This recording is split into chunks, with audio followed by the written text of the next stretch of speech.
news today on Today95.1 FM. Port Harcourt. This is Today95.1 FM. To copy this tune, press 9. This is Today 95.1 FM.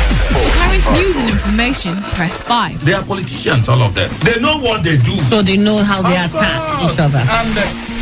To stay connected all day, press 1. The person who raised the alarm is the one who made the public know about it. Good afternoon and welcome to the World News on your Premium Talk Radio station. We are your Premium Talk Radio station. Today 95.1 FM, the station with a unique dial.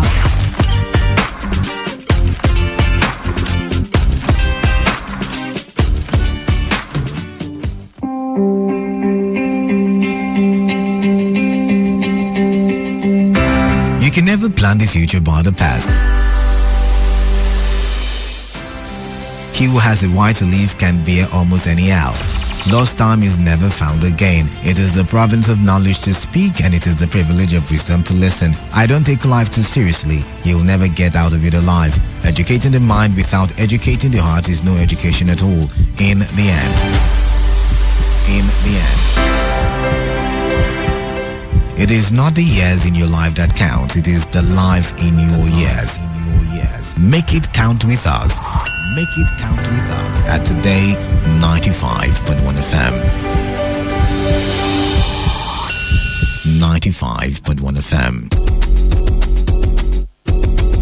Corruption is a dishonest action that destroys people's trust. Corruption takes many forms and can be interpreted by many people in many ways. It is hard to enter into any sector in Nigeria without observing one corrupt practice or the other.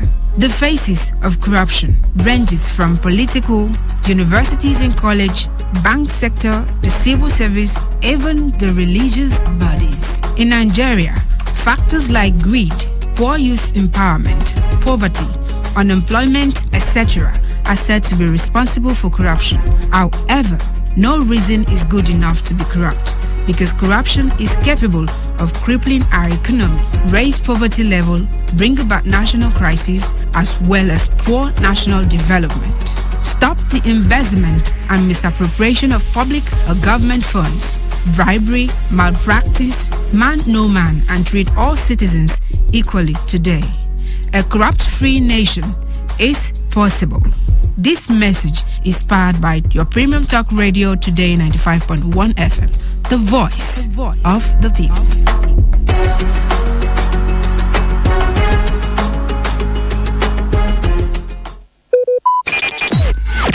Talk radio. I listen to a lot of talk radio. 95.1 FM. Get ready as we take you through a journey of discovery, exploitation, and essence of natural resources on your Premium Talk and News and Sports station.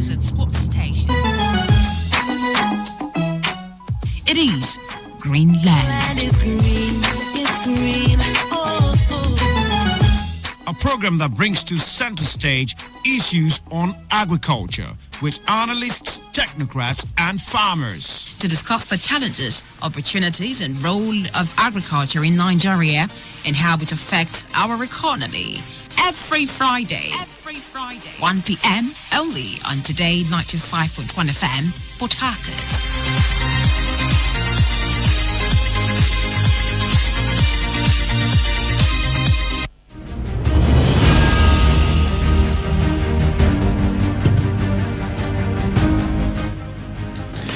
A very good afternoon to you and welcome to the show. Welcome to Greenland on Today 95.1 FM. I am Kelly Ikemenjuman. It's a pleasure to be here. 8 minutes now past the hour of 1 today, August 18, 2023. So Fridays after the news update at 1. That should be business news at 1. After business news at 1, all right, we look at development in the agri sector. And today we intend to do even better by continuing on from where we stopped and then asking ourselves, where necessary, questions for both citizenship and leadership. Those in the corridors that can effect a change, those by way of policy and action can make things happen, We'll look at all of the things and try to make some sense as to why we shouldn't be 100% plus sufficient in providing food for ourselves. And then being able to import, well, that will be secondary. But if there's a means for us to generate revenue from agriculture, why aren't we exploring those avenues so that we can maximize what agric can give us? So today is no different. This past week, we saw reports of Nigerian farmers groaning as fertilizer price soars despite increased local production, despite over $121 million invested by the Nigerian government in the Presidential Fertilizer Initiative. A story earlier in the week by Premium Times sort of captures what farmers and retailers of fertilizer go through now. Some of them give us an account that way back in 2016 will be about 7 years now. Fertilizer, a 50 kg bag of fertilizer used to sell for 5,500. Today, the same bag sells for 25,000 naira. And even that, it becomes easy. It's becoming more difficult for farmers to purchase, and as a result, they're having to improvise. Every once in a while, we hear that fertilizers are being distributed to farmers. Well, you also take into consideration the president's broadcast after initial declaration of a state of emergency on food security. The broadcast talking about fertilizers going to be made available for farmers and stuff. Many things have been said, but this is a reality that farmers speak of. The price is becoming out of their reach. It is getting to a point where they have to improvise. So the question is, of what use is the fertilizer to our yield? That's one. The second will be, are there alternatives? Are there alternatives that could help such that the yield perhaps may be same or even better, and then you get to spend less money looking for NPK. That's what they call it, NPK. In fact, one of the farmers here told us specifics. I bought NPK 2010 fertilizer at 27,000, so I have to manage what I can afford as I have to buy other inputs. A story in this past week also, perhaps even just yesterday, first is the governor's planning to, as agreed, at the NEC, National Economic Council meeting, where they agreed that 5 billion of the 5 billion, I think half of it, just about half of it is a loan and half is a grant from the federal government. So states could decide that they want to collect the grant and leave the loan, or they could still decide that they want to take both. The states will decide. But part of the things that the state governments, they're supposed to do is to buy rice, 100,000 bags of rice, maize, and beans for onward distribution to the indigent in our society. That is what they are telling us that they decided to do. But same yesterday, the president was represented by his secretary to the government, by the secretary to the government of the Federation, George Akume, at the book launch of elder statesman Edwin Clark. And there, the president again mentioned distribution of food items, including fertilizers. The federal government has released 100 trucks of grains and 100 trucks of fertilizers to state governments to mitigate the hardship since the removal of petroleum subsidy on Nigerians. George Akume disclosed this just yesterday in Abuja while delivering the presidential address at the presentation of a book authored by an elder statesman and a former federal commissioner for information, Edwin Clark. Let me leave all the plenty things said and just go to the part that has to do with food, because I want to take the views of our guests this afternoon on the show. If all of this talk is big talk, they say fertilizers will be distributed, 100 trucks of fertilizers to the different states.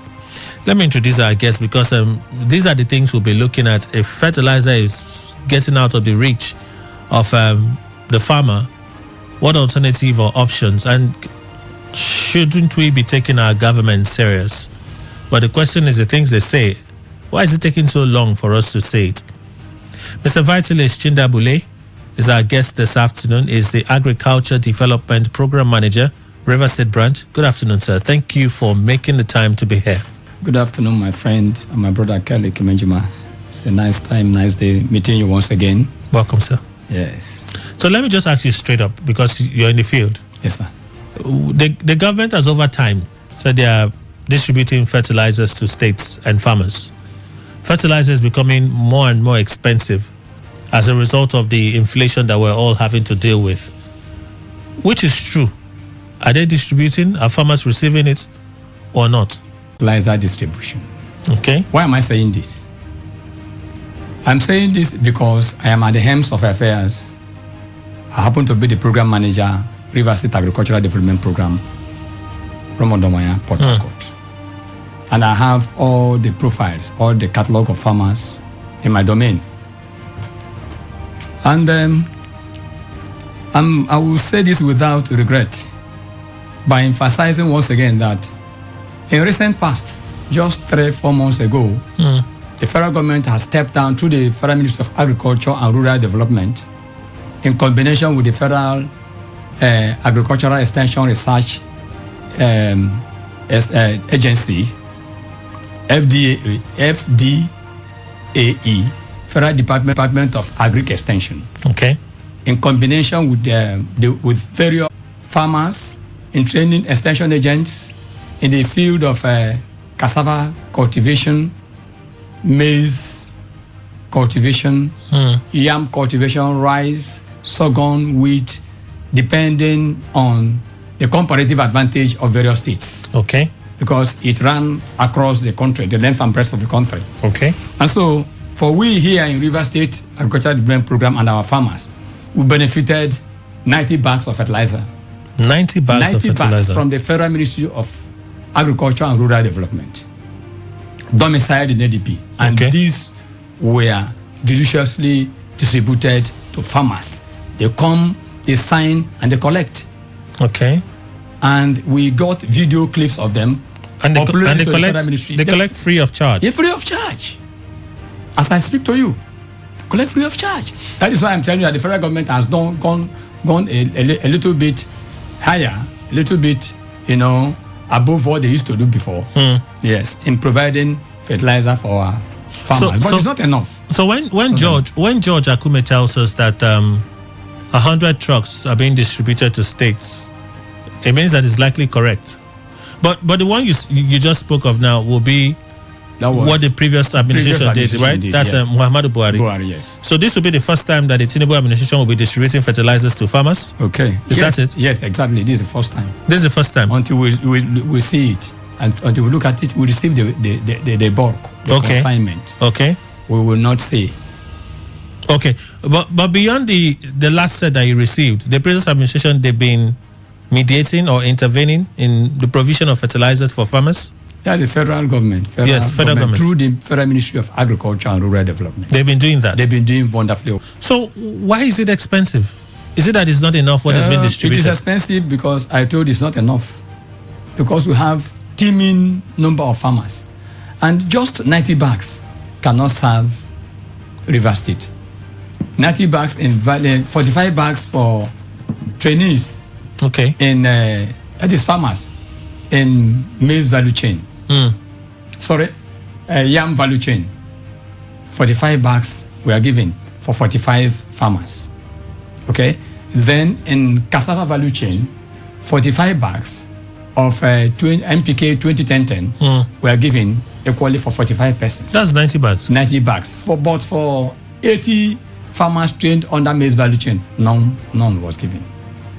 So they instructed me, which I signed the consignment, that these 90 are for cassava and yam value chain. But the other 80 that were trained in a maize value chain did not receive anything. Yes, that was why I told you it's not enough. Okay, so the government, in trying to intervene to reduce it, they're not making enough supplies. Yes. On one hand. Yes, they're not making enough supplies. What is making it expensive in the market? What has, just as you rightly pointed out, few months or few years ago, 50 kg bag of MPK 2010 sold for 5,500 or that about. But as I speak to you now, it's between the range of 10,000-15,000 naira. Yeah, some of them are even saying 27,000. Yes, it depends on the quality of the 2010 because we have various degrees of quality. Okay. Yes. Some 2010 are being compounded, kind of blending. We call it blending here in Romodomaya, where people can concoct. A lot of concoctions are going on. You can bring this, bring this, and they concoct. I don't want to be specific. Okay. And they bag it and they say it's 2010. But the real 2010, just like the farmers have pointed out, it goes between 20,000, 25,000. The genuine, the high grade. But the other concocted ones. So we even fake fertilizers in this country. We fake everything, including fertilizer. Okay. We fake everything, including fertilizer. Okay. I'm shocked. Shouldn't be shocked. Even fertilizer is being faked in this country. Fertilizer. Because fertilizer is a big business. It's a big time business. Okay. And farmers needed this NPK fertilizer to increase their yield and support their farming. And so, because of petrol subsidy was barely removed, at least totally, in May. Sure. So, what were the other factors responsible for the spike in price for fertilizers? I look at it as some other price that contributed to the spike in price is procurement of raw materials. Number one, the fertilizer company, Indorama, for example, I'm not speaking for them. Okay. I'm not their staff. Okay. But as a professional, I feel that production cost is going high. And so they have to make gains. And thirdly, the impact of middlemen, fertilizer racketeers. Yeah, they go hijack the whole system and racketeer fertilizer, racketeering. We're also supposed to have big time business. Notori is supposed to be producing fertilizers too, yeah? Yes, Notori equally do. Notori equally produce fertilizer. Indorama equally produce fertilizer. But these are some of the few factors or variables that I can say that has contributed to spike in price. One, procurement of raw materials and the running cost of their factories, of their plants. Two, fertilizer middlemen. I call it racketeering. It's business. It's a big time business. And finally, the cost of transportation, whichever location is going, because fuel has to be added to the engine to transport to move your vehicle, to build the trucks. So at the end, you add everything there. And then. So you mentioned raw materials. Yes. How that is impacting the companies that produce. Yes. Are these materials not local? Some of them are local. Some of them are not local. Like ammonium. Okay. It's a raw material. It's a component of fertilizer production. Ammonium. Okay. Potassium and phosphates. The phosphate radicals. PO4, 2 electrons lost. Okay. Yeah, these are radicals that you have to be incorporated into the fertilizer manufacturing process. We don't have things that produces these substances. Ammonium companies. Yes, ammonium companies. We don't have. I mean, there must be a natural resource that gives you these things. Yes. Yes. So what are they? These are I believe are gotten from chemical companies. Chemical engineers will tell you better. Okay. The ammonium is a chemical substance. Okay. Gotten from chemical manufacturing companies. Okay. And they procure them from chemical companies. And as I speak to you, I'm not a staff of Notori or Indorama. And I cannot actually quantify or assess how much they spend in getting the raw materials down. Not only ammonium, some other raw materials, but I'll just give you an example. I also heard that when we had the floods, gas supply was affected. Yes. And gas issue affected. Gas, yes. It affected Notori and the rest of them too. Sure. That's why we are talking. Okay, so let me not push you. Let me not push you into areas that are not your forte. Yes. So let's come back to the uses of fertilizer. Okay. Fertilizer, the purpose of the use of fertilizer is basically used to make up the differential between the what the crop requires and what the soil can supply. Okay. To make up the differential, the lacuna on what the crop requires and what the soil can supply or release. For example, if the soil is poor in nutrient, you need to augment, you need to add fertilizer to the required quantity. It has a dosage. It has the rate of application. You don't just see fertilizer and start pouring anyhow. It has application method and it does just like you take your drugs. Specify it. Okay. You have specifications. And so we have several types of fertilizers. We have simple fertilizer or the single fertilizers, and we have compound fertilizers. Okay. For example, we have in simple or single fertilizer, we have single superphosphates. Single superphosphates. We equally have double superphosphates. When triple in a compound fertilizer, we have triple superphosphates. And we have MOP, that is muriate of potash. We have the potassium phosphate ones. We have the ammonium fertilizer, and we have the popular urea fertilizer. For example, let's take an example of NPK 20-10-10. Okay. Nitrogen is 20, potassium 10, and calcium 10. But invariably, we also have NPK 15-15 for triple 15. 15-15-15.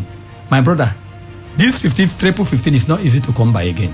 And if you see the 15-15-15 from Indorama or Notoria, I think you should be keeping about 25 to 30 something thousand naira to purchase NPK 15-15-15. And most importantly, if it has MgO. What's MgO? MgO is magnesium oxide. That will kind of you apply it to the crop at the time of tuberization and the times of harvest.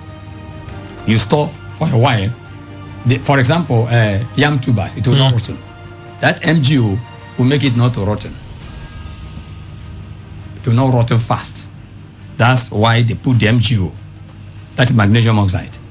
And so, if you apply muriate of potash in coastal areas per hectare, you apply, that is 250 kg bags, that is 100 kg in coastal areas.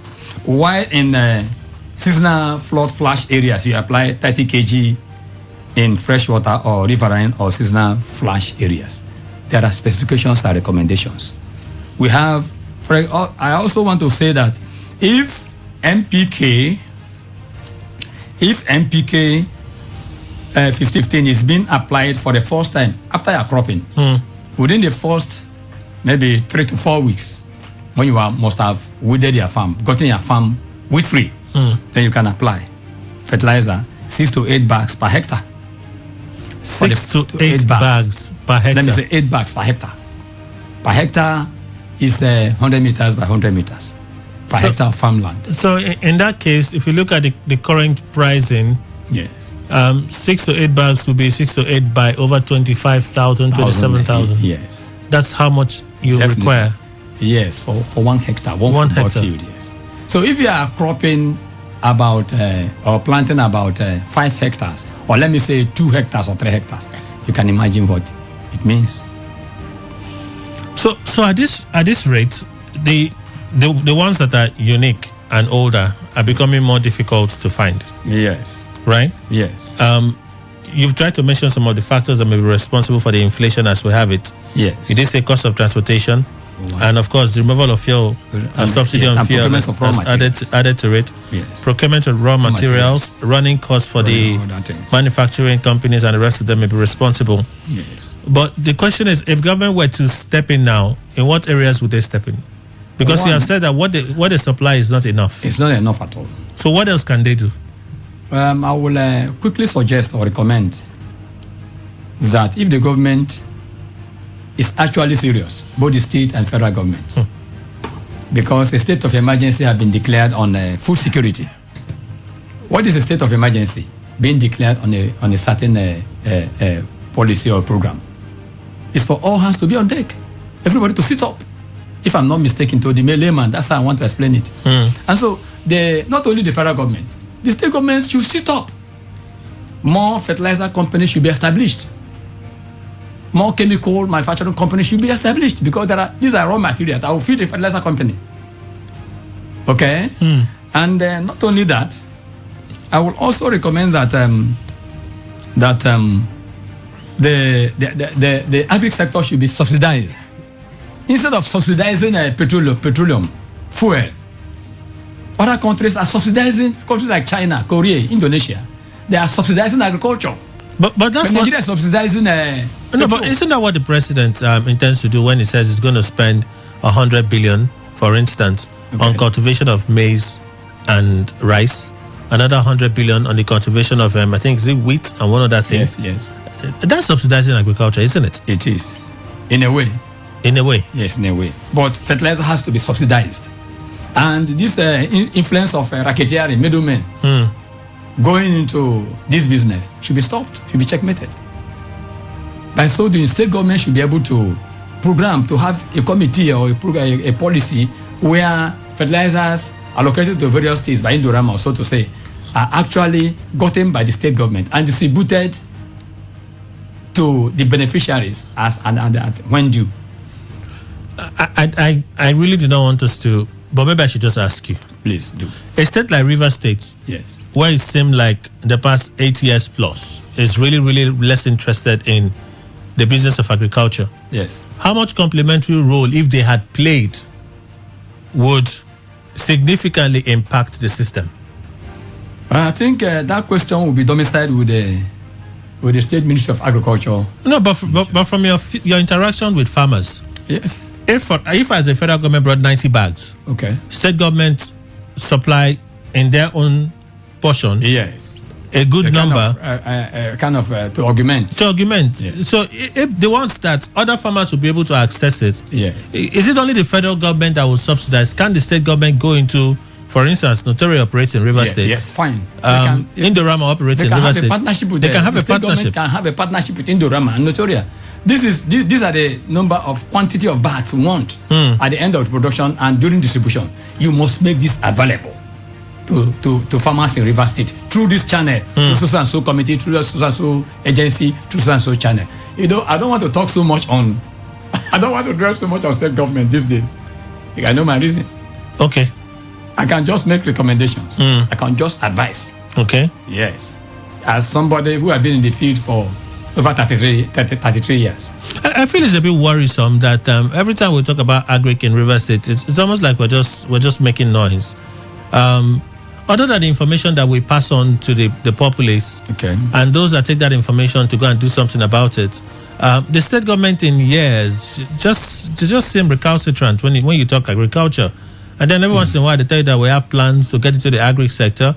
A former governor said that until they left office, he was really able to build complete cassava processing plant, and we haven't seen anything else. So let me not push you too much in this direction. It's okay, sir. No problem. I think you're making a headway. If the state government got into those relationships, yes, with the companies that manufacture in River State, yes, and they say produce this amount, it's a simple thing. We pay you this amount. It's just, hey, you commissioner, you give a matching order, a directive. So the permanent secretary liaise with the authorities of Indorama or Notoria, get a pact with them, MOU, and they will do it with all pleasure. They will do it without pleasure. Are there alternatives? There are alternatives. Because I do know that in previous years, years past, I do know that about 20 years, 15, 16, 20 years ago, I do know that River State Agricultural Development P, they do usually have a portion, some quantity of fertilizers allocated to River State ADP for onward distribution to farmers, because we have the correct profile of farmers in River State. Okay. We have their catalog, we have their profiles, we have we have the circles, the areas, the zonal offices, the area offices, and our EAs are domiciled in different localities. And we can tell you of a truth that we reach them at their household levels, inside their farms, inside the communities, inside the creeks, and inside the villages. But these days, since I assumed office as the program manager at River State ADP, I think it's like that arrangement has gone moribund. I cannot trace where and how the things are being run now. Because I don't know, the more you look, the less you see. So I rest my case. Let's talk about the alternatives. Yes. Are there also high-yielding alternatives, or it's just yes, there are a situation where yes, there are alternatives. I want to advise the listening audience and our farmers to go into organic farming. What do you mean by organic farming? Organic farming has to go hand in hand, simultaneously, citrus paribus with organic fertilizer. What do I mean by organic fertilizer? Farmyard manure, farmyard fertilizer, farmyard manure, FYM. Okay. Yes. You can use wastages from the kitchen that are biodegradable, that can rotten.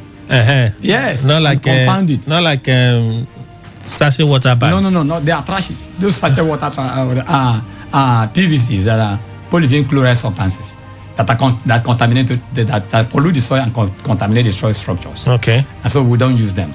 So when you say like biodegradable, yes, break it down. Like vegetable leaves. Okay.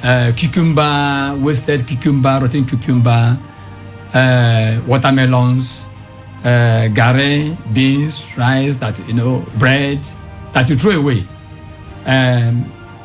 Maize trashes, the husk of maize. That's corn. Corn. Yes, even the plantain, the back, the peels. The peel. Yes, banana. Gather them. Wow. We'll put them in a kind of 6 by 6 feet or 3 by 3 or just make a pit, a little more pit. Put them there. Put some animal dungs, cattle shit. Allow me cattle excrements. We call it cattle dung, animal dungs. Poultry dungs, poultry droppings. All these, gather them, put them there, allow the microorganisms to work on it, expose it, to work on it. You can even put some urine. Put it there, it will rotten. Human urine? Yes, it will rotten. We call it compost manure. It will rotten, expose to the atmosphere. Let the agents of weathering act on it. The rains will fall on it somewhere, and microorganisms will degrade it, rotten it up, decompose it. And how long is the decomposition? Within process? A period of 1 month, 4 weeks. 4 weeks. Yes. So what it means is farmers would have to plan. Yes, you have to plan for that. The fertilizers make it a bit easier for them. You can buy and apply. Yes. But in this case, they have to. A long run, you plan for it. They have to plan for it. Gather those rubbish, those wastages. Yes. From the markets. As I pass through Mokoro market, I normally tell my people, I said, look, these are money. Convert them into manure, farmyard manure, organic fertilizers. That's number one. Number two, I also want to recommend that there are synthesized organic substances, organic manure, organic fertilizer, synthesized. They're in my office. Like? Synthesized, produced by manufacturing companies. They are one bottle of 2 liters. 2-liter bottle can take care of well mixed up, at the right proportion with water, can take care of 1 hectare of land. In my office, any day you come there, I will show you. As the prices are moderate, it is more crop yielding, more harvest boosting, and more economical. Really? Yes, because about 2 liters you buy let me say 2 liters you buy about 6,000, 7,000. That will take care of 1 hectare. And it's effective. It's very effective. That's what I'm telling you. Very effective. It's synthetic. Very efficacious. It works. We have tried it, tested it, and it's working. And the yield? The yield is high. The yield is high? Yes. Let me see. Oh, I didn't bring some. Well, I think I took some samples here. You can see some samples. Make it soluble, mix it, and you apply. So you have this at the ADP? Yes, we have all these stuffs. At River State Agricultural Development Program, we have all these stuffs. So as this is, you mix with water? Yes. It has rates, dosages. Okay. Liters of water you have to mix. and now you apply. You mix with other and okay, there are inscriptions at the back. Yes. Directions on what you should do. Yes. Farmers can key into this system of organic fertilizer. Is it that the farmers don't know they of don't these, know. They're these not options? aware. Most of them are not aware, but we've been trying to kind of create awareness and sensitize. It go into farmer sensitization training and awareness creation. But we're handicapped, no fund. Before you sensitize, create awareness, and you have to funding. If not that your broadcasting department, the 95.1 Today FM, might be doing a whole lot of things for me and for Rivers people and for our farmers. We wouldn't have gone a long way to tell them that these things exist. They don't know. Most of them don't know. You're aware. They're in my offices. So all they need is if they get this one for maybe 6,000. Yes. One of those sachet, yeah? Yes. For maybe 6,000. Or 2 liters of this. I would have remembered that information. But as you have it in sachet like that, you also have it in a bottle. Yes, solution. Soluble. The mixed one already? Yes. In a bottle? Yes. This is a kind of granular. Oh. And it's granulated. Is it as effective as the traditional NPK? Very effective. Very effective. But the difference is that the mineral fertilizers, okay, or the chemical fertilizers, or the inorganic fertilizers, okay, are more, and can I say, they release their nutrient faster, rapidly to the soil. Okay. Vis-a-vis the organic ones. Fast. But if it's for the same planting period, yes, the yield will still be the same. Yes, exactly. Even this one is more health advantageous. The advantage in health and others. Even I'm talking about organic fertilizer.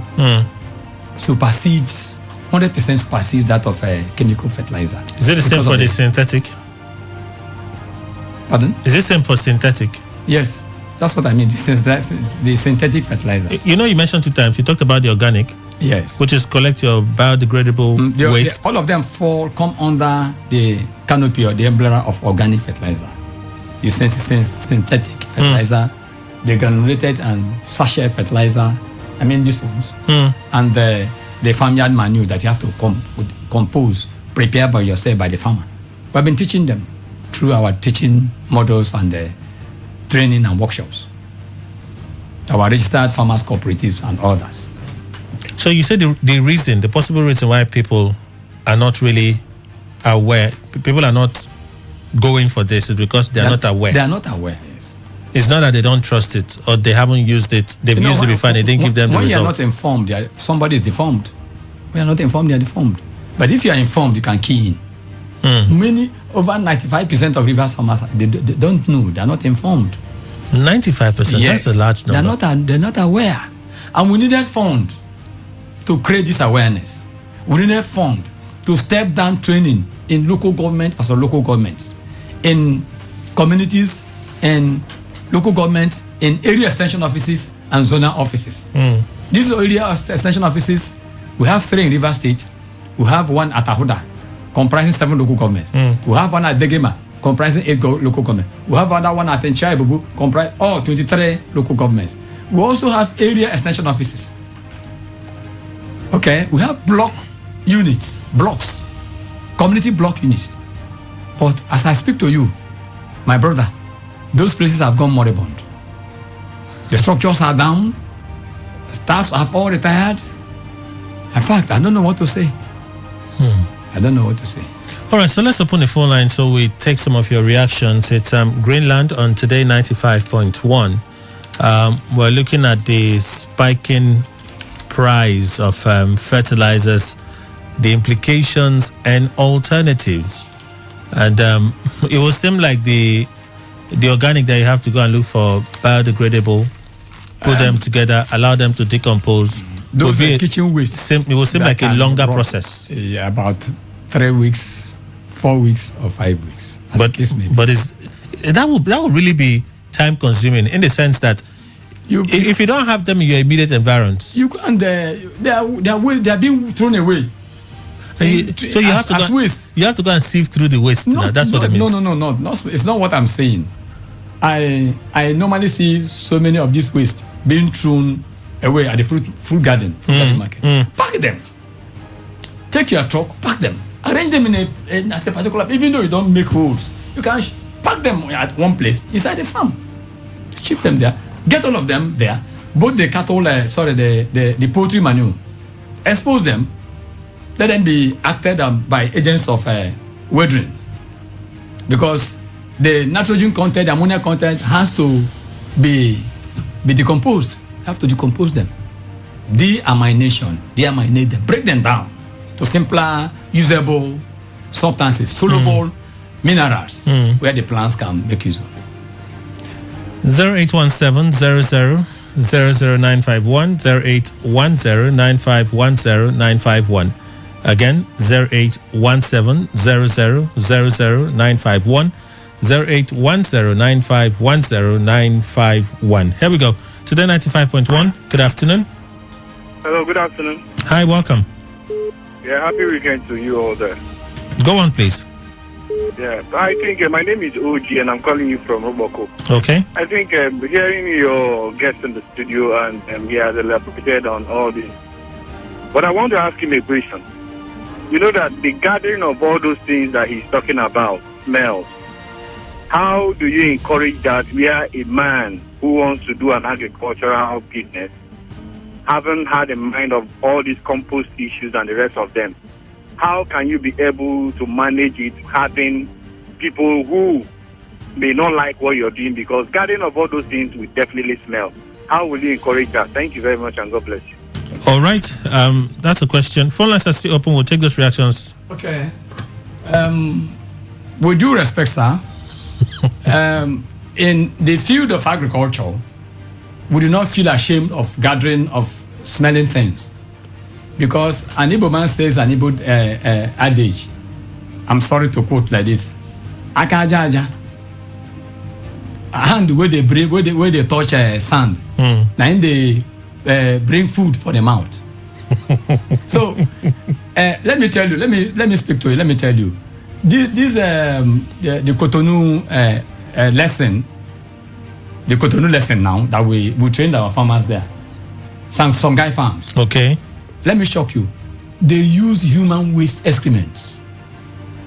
Let's take this call, please. Today 95.1. Good afternoon. Good afternoon. Hi, welcome. Kemanjima. Wellington. Hi, Kemanja. Please go on. The man on the I thank God. Wellington, what happened now? The signal was good. Suddenly just faded. Can you hear me? Better, go on. The Ministry of Agriculture, Rivers State, are they not functioning again? These things you're talking about are fruit gardens, can't they look for mini trucks? Take this thing. When they decompose, they put it in bag and send to our farmers in rural areas. Can't they do that? It's a rocket science. What's the Ministry of Environment? Collaborate with them, get this way, keep them in a dump. When they decompose, you bag them, send it to farmers. Farmers will begin to buy them, even though it's 100 naira, 200 naira per bag. They buy waste. They buy chicken waste. They buy it in poultry. Farmers are ready to buy. I don't know. Sometimes I will ask, sorry for you, whether these commissioners that are being appointed, do they think, are they just been appointed to be commissioners as ceremonial commissioners? You talk to the government is looking for ideas. I'm going to put him in a life for Bara. The nice man is looking for ideas. I know some countries have this mini truck. Can't they get this truck, 5-6 trucks, get this way, put it somewhere, send it to some local government. They will buy it. I don't understand. It says about enlightenment. Sometimes they don't even go for enlightenment. Ministry of Agriculture, they have institute for research. They don't do this to work. Come farmers, how do we get this news? How do we bring food to the table? Like you said, Akaja, Nebutaka, Mano. It's true. I did linguistics in Igbo when I was in secondary school. It's true. But the fact is that nobody wants to work with the governor. I don't feel like sacrificing with the governor. Please, I'm going to put him in a life, but I call on your commissioner to raise up, come on with ideas. Work with men like this so that we'll get results in the state. Thank you and God bless you. I'm calling from Okrika. Wellington, thank you so much for reaching out. You were saying something about smell. Yes. In addition to he got it right. In addition to what he had just spoken, I want to equally inform you by so doing, by clearing the rubbish, the trashes, the wastes that have been smelling along fruit gardens. If you pass through there, the type of odor I think oozes out will scare you. One, it is adding to poor air quality. Two, it's a breeding ground for microorganisms and some other agents of diseases. And by so doing, by the time you arrange these things in bags, arrange them in bags, farmers will buy.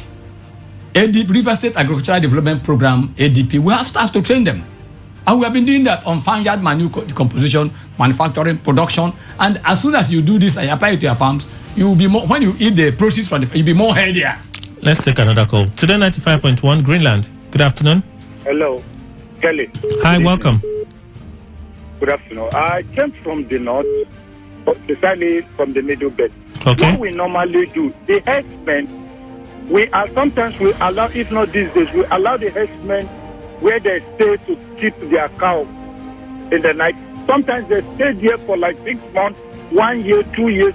Then that land, their poo will be used also for manure. When they stay there and they stay there for like 2 years, you find out that place, the land will be fatter.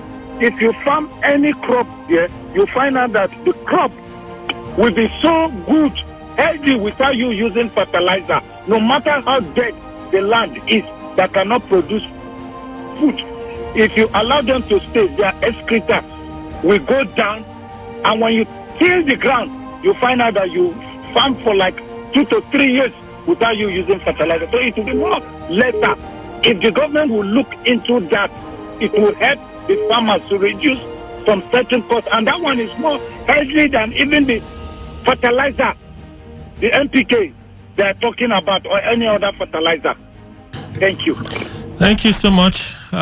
Solutions being shared here. That's also a solution. A very, very nice solution. That is the cattle dung, the cattle excreta, the poultry droppings, the goat droppings, even human excreta. But let me ask. But if you can, it should be treated. It has to be treated. Oh, human excreta has to be treated. Yes, we have the method and methodology to treat it. Yes. Just like in Songhai Farm, I was saying sometimes ago, some minutes ago, we are 16 years ago or so. Rivers people were sent to Songhai Farm, Cotonou, to go and study.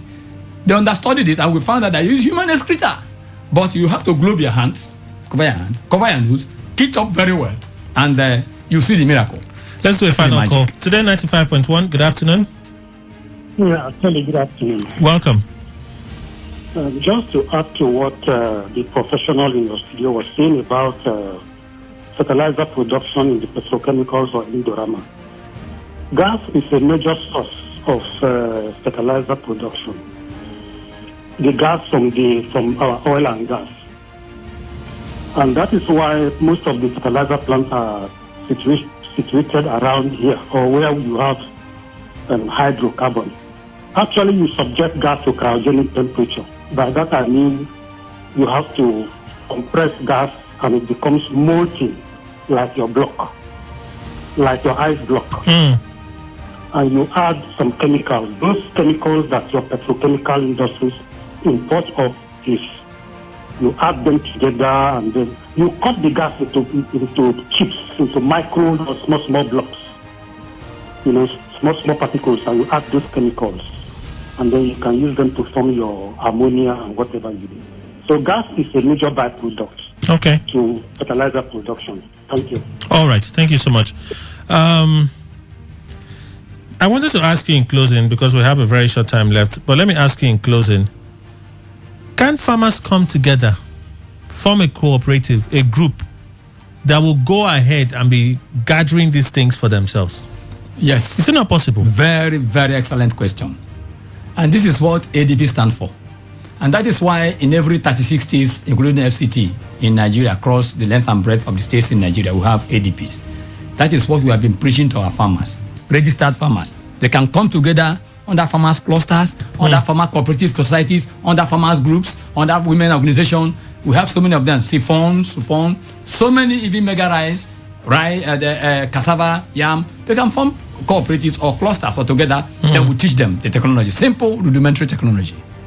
Simple. I know right now there's so much suspicions everywhere. People suspect the herders a lot. They suspect them a lot, but if you can get something from them, not all of them are killers, are they? That is why we are talking of ranching.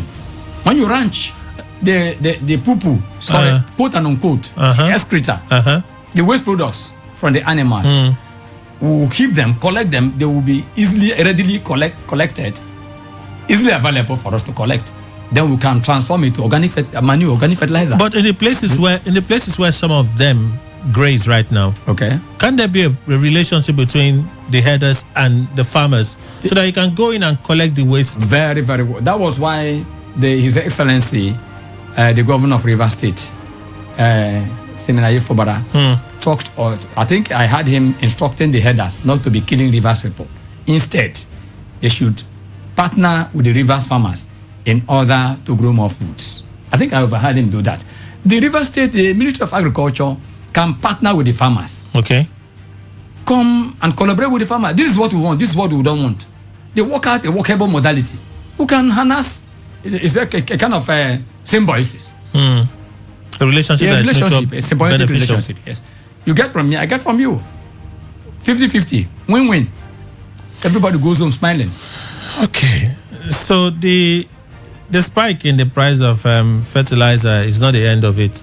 No, it's not the end. It's just you need local initiatives and ideas. Alternative, plan B. And the alternatives are there. Yes. It's just that you need to do more work. Yes. If you want to use those alternatives. And it's even healthier. Organic fertilizer, organic farming. And it's cheaper. It's cheaper. They yield the same. They yield the same. That's why parents of those days lived longer. Okay.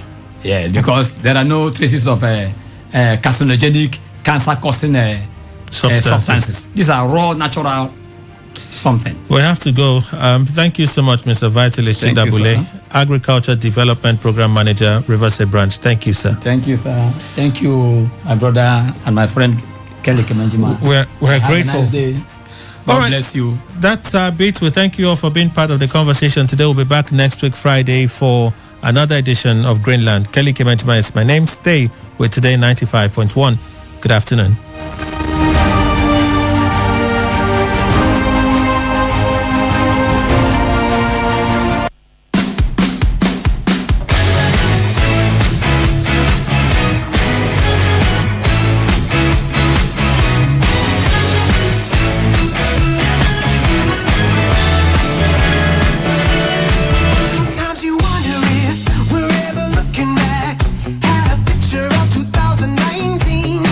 And say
Whether it's happening in Port Harcourt, South, Nigeria, or around the world, we've got you covered. On air, online, delivering balanced news and unbiased analysis. Today 95.1 FM.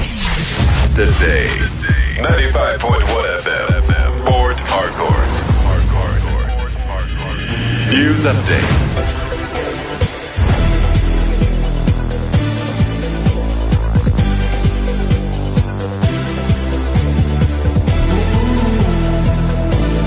Thank you for joining us. Here is the news update on Today 95.1 FM. I am Lucky Maxwell.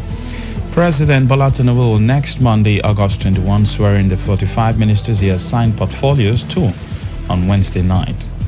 This is contained in a statement released by the Permanent Secretary General Services Office of the Secretary to the Government of the Federation, Nnamdi Mbeari.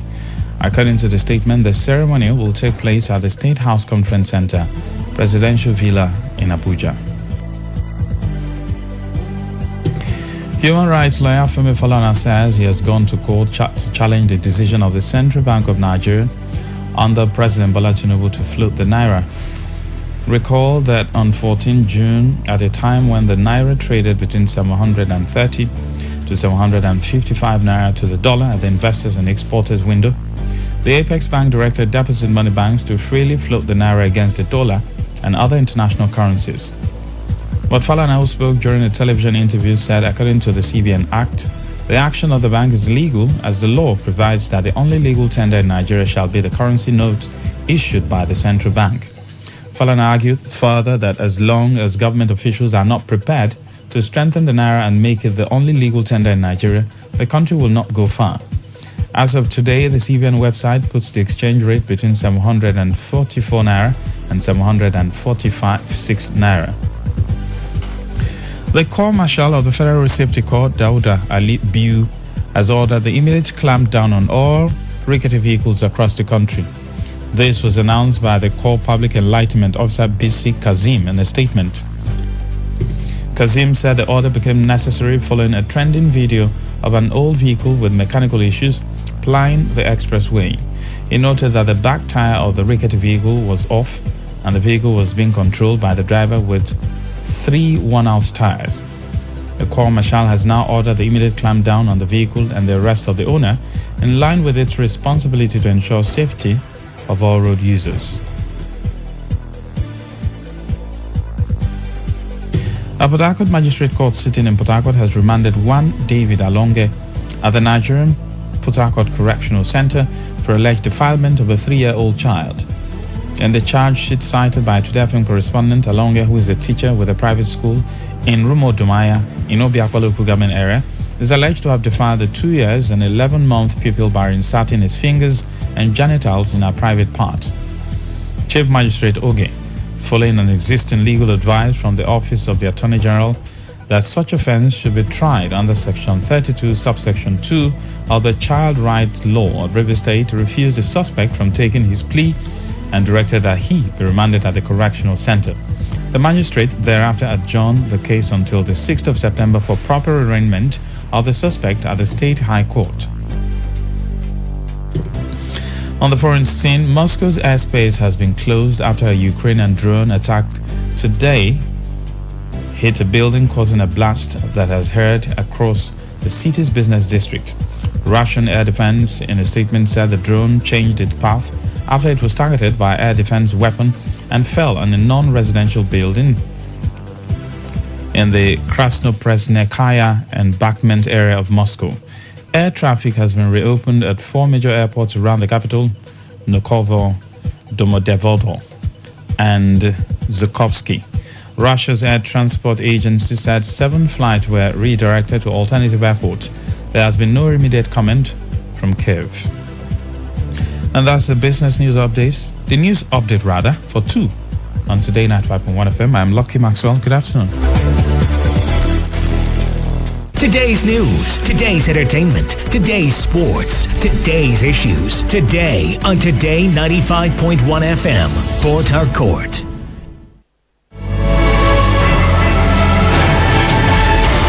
Do you have heart, spine, kidney or fibroid issues? Are you planning on getting treatment outside the country? Join Dr. Richard Okoye this Saturday by 8 a.m. on Today 95.1 FM as he shares reasons you must not travel outside the country for medical treatment regarding certain ailments without great caution. Find out why this Saturday, 8 a.m. on this frequency. Tune in and find solutions.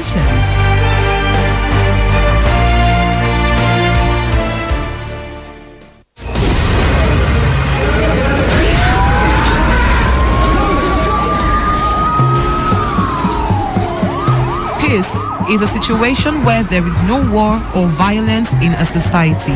Peace allows wealth to accumulate and the society to advance. Through peace, generations of wealth, education, technology can build up, thereby making people very prosperous and happy. Without peace, there will be violence, war, and underdevelopment in our society. The most disadvantageous peace is far better than the most just war. Let us embrace peace for a better society. This message is brought to you by your premium talk radio, Today 95.1 FM. It's what I pray for my all around the world. It's what I pray for my Thomas Edison, who lived from 1847 to 1931, was quoted as saying in 1890 that non-violence leads to the highest ethics, which is the goal of all evolution. Until we stop harming all other living beings, we are still savages. Encourage peace in the city and report violence. Thou shalt not kill. Thou shalt not harm. Thou shalt not be violent. This message is brought to you by the voice of the people. Today, 95.1 FM Port Harcourt.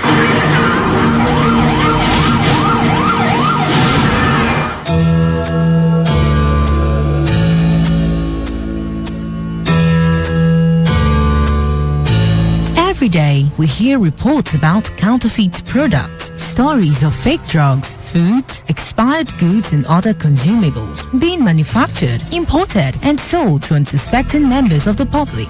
Findings reveal that Africa records at least 100,000 deaths from fake drugs-related ailments yearly. These fake and substandard products, particularly drugs, have been considered a global threat to human lives. And despite efforts by authorized agencies in Nigeria to combat the menace, the Nigerian market remains flooded with different unwholesome products. This is a plea to all those who manufacture and sell these goods to desist. Stop this menace of counterfeit products. Let's place value on human lives. And should you have purchased a counterfeit product or unsatisfied with the product, please contact SON or Consumer Protection Agency. This message is powered by Today 95.1 FM, the voice of the people.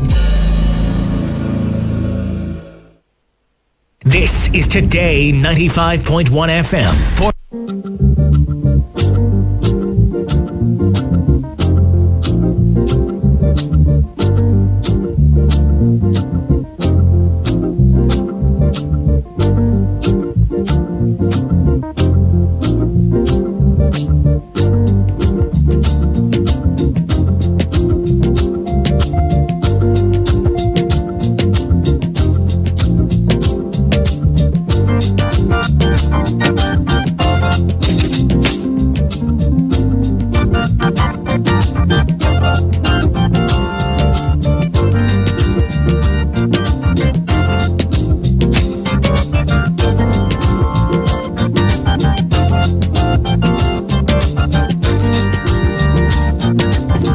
Welcome to Talk That Talk on Today 95.1 FM.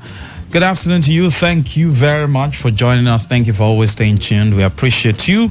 We appreciate everyone that has been calling in. We appreciate everyone that has been sending text messages. We appreciate everyone that has been listening. Thank you so much. My name is Lucky Maxwell. We'll be having at least close to an hour conversation. The reason why we talk is because our country has gotten to a level where we need to talk. Whether the authorities take it or not, we need to talk. And then the citizens also need to carry out their own responsibility. For any nation to move forward, for any nation to be to run the way it's supposed to run. Citizens have responsibilities. Government also have responsibilities. Followers have responsibilities. Leaders have responsibilities. Same way we have responsibility, and the Almighty that created every one of us also has his own responsibility. He has created everything. Morning is there, night is there. You can't stop it. Rainy season, dry season is there. All over the world, he has set everything in place. However, humans have used their own activity, of course, to distort the way nature is supposed to run. He has also given us all the resources that we need. All over the country, they have their own resources. And he has given Africa, Nigeria, her own enormous resources. However, the way we go about harnessing these resources is within our purview. It is not within God's purview. Let me take you back to the COVID period when the organized federal private sector donated some money to buy food items to distribute to families. It was expected that this distribution was supposed to be done probably at the local level, where you have community chiefs, you have youth groups, youth leaders, you have family compound chairmen or heads. These items are supposed to be distributed evenly because I am aware that the local government is the nearest government to the people. You know your local government chairman, you know your councillor, you know your community chief. So if there's need to distribute anything, it is easier to distribute at that level. All right. Now, I also recall that at that time, palliatives were given to states, governors, and until we now started having what you call a breakout, where youth and residents got information that these palliatives were packed in warehouses. Now we started seeing looting. But in other climes, these palliatives, probably in terms of monetary format, were given to people. I heard there was a particular country, about $500 monthly was given to citizens. In our own case, rice, beans, noodles, and granite oil, red oil were bought. Monies came from the private sector. Monies also came from international organizations. But these palliatives or food items, put it that way, were locked up in warehouses. They were supposed to be distributed to families. And I'm aware that each time government wants to collect from her citizens, it is easier. For instance, we have a certain number of people who have bank accounts, including me who is talking. Some of our local people now have bank accounts, right? Good. So if you want to distribute money, it's easier. You have BVN, right? So you can trace and credit people's account. Maybe if you say you want to give money to people who have less than 500,000 in their account, okay, in their savings account, you can of course do that. If you want to give them 50,000 as palliative, it is easier, okay, through the CBN. These monies can be distributed to the various commercial banks, just the same way you pay salaries. It is easier to distribute these items or these monies. But I've not seen that. I've not seen that attitude in my own government, the Nigerian government, or probably in my own state, River State, where I come from. I've not seen government probably distribute monies to people.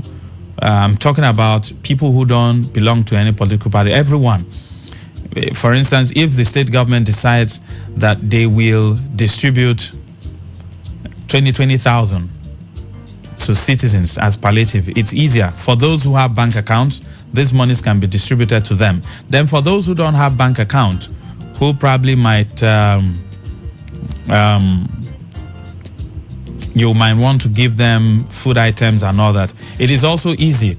You can use the market union, you can use the cooperatives, you can use the councillors, you can use the chiefs, council chiefs, you can also use the community chiefs, you can use the traditional rulers, youth bodies to distribute these items to the local people who don't have bank accounts. So before you know it, things will go around. I will even have people call me on air to say, oh, I've received my own palliative, however small it is. I've received it handy, or I got a certain amount of money in my account. Okay? Now, recently, yesterday precisely, the National Economic Council met. They had their discussions and they decided to do what you call distributions. 5 billion naira palliative for each state. So Rivers State will get her own 5 billion naira. In addition, they also distributed 5 trucks of rice each to the 36 states. So Rivers State gets 5 billion naira. Rivers State also gets her own 5 trucks of rice. I don't know how many bags of rice will be contained in one truck. Okay? But I'm looking at the 5 billion naira now. If we trace back to what happened during the COVID period, and you juxtapose it with the fact that for some people they feel palliative should go around. Even Shell workers are asking their own employee to give them palliative, right? So the federal government approved the 5 billion naira for each state, including the FCT, to enable them to procure food items for distribution to the poor in their respective state. Governor Babagana Zulum of Borno State disclosed this at the presidential villa shortly after the NEC meeting. Now, yesterday's development comes in the wake of the hike in the cost of food items and petroleum owing to the removal of subsidy on the commodity. In addition to the fund, Zulum said the federal government also released 5 trucks of rice each to the 36 state governors. Explaining further, Governor Zulum said the state governors had to procure 100,000 bags of rice, 40,000 bags of maize, and fertilizers. Probably that's the reason why the 5 billion was given. He noted that 52% of the funds were given to the state government as grants, with 48% as loans. It set up a committee made up of the Anambra State Governor Charles Soludo, the chairman of the Nigeria Governors Forum, Governor Abdulrazak Abdurrahman of Kwara State, amongst others, tasked them with the responsibility of engaging with the leadership of the NLC over the latest push for palliatives due to the subsidy removal. Now, aside from the economic difficulties facing Nigeria in the wake of the subsidy removal, NEC also discussed security issues, especially recent attacks in the northern part of the country's blah, blah, blah, blah, blah, and all that. The NEC most recent meeting is coming hours after the NNPC secured a $3 billion emergency crude repayment loan from Afrexim Bank. Now, we are going to deal with this issue in 2 formats. A lot of people have said, don't give me palliative, don't give us palliative. Use whatever money is available to fix the refineries, fix railways, fix power. Things will fall into place. But firstly, let's focus on the palliative now. They have given it, right? 5 billion naira to River State. We are focused on River State. We're also looking at the 5 trucks of rice.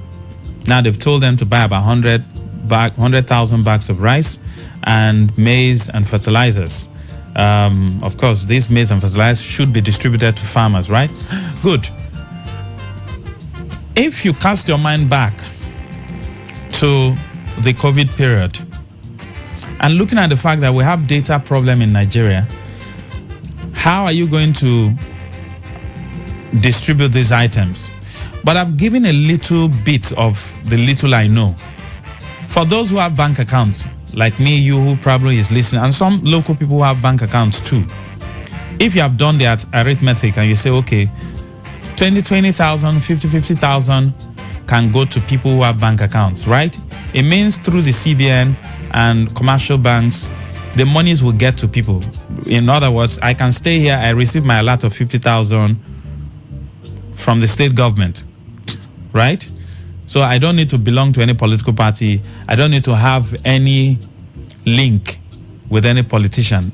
Because they have my bank account and because I'm a Rivers indigent and the money has come, 5 billion naira, and they've done their calculation that, okay, if we distribute, we have taken, of course, they can get the number of people who have bank accounts through the CBN. That's why you have BVN, right? They can collect all those who have bank accounts, right?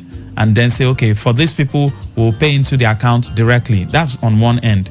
For those who don't have bank accounts, they can say, okay, for those who can open a bank account within 1 week or 2 weeks, you can go to any bank and open. For our local people also, their children, aunties can help them open a bank account. For those who just say they don't want to open probably a bank account, we want food items, it's easier also if they really want to distribute it, right?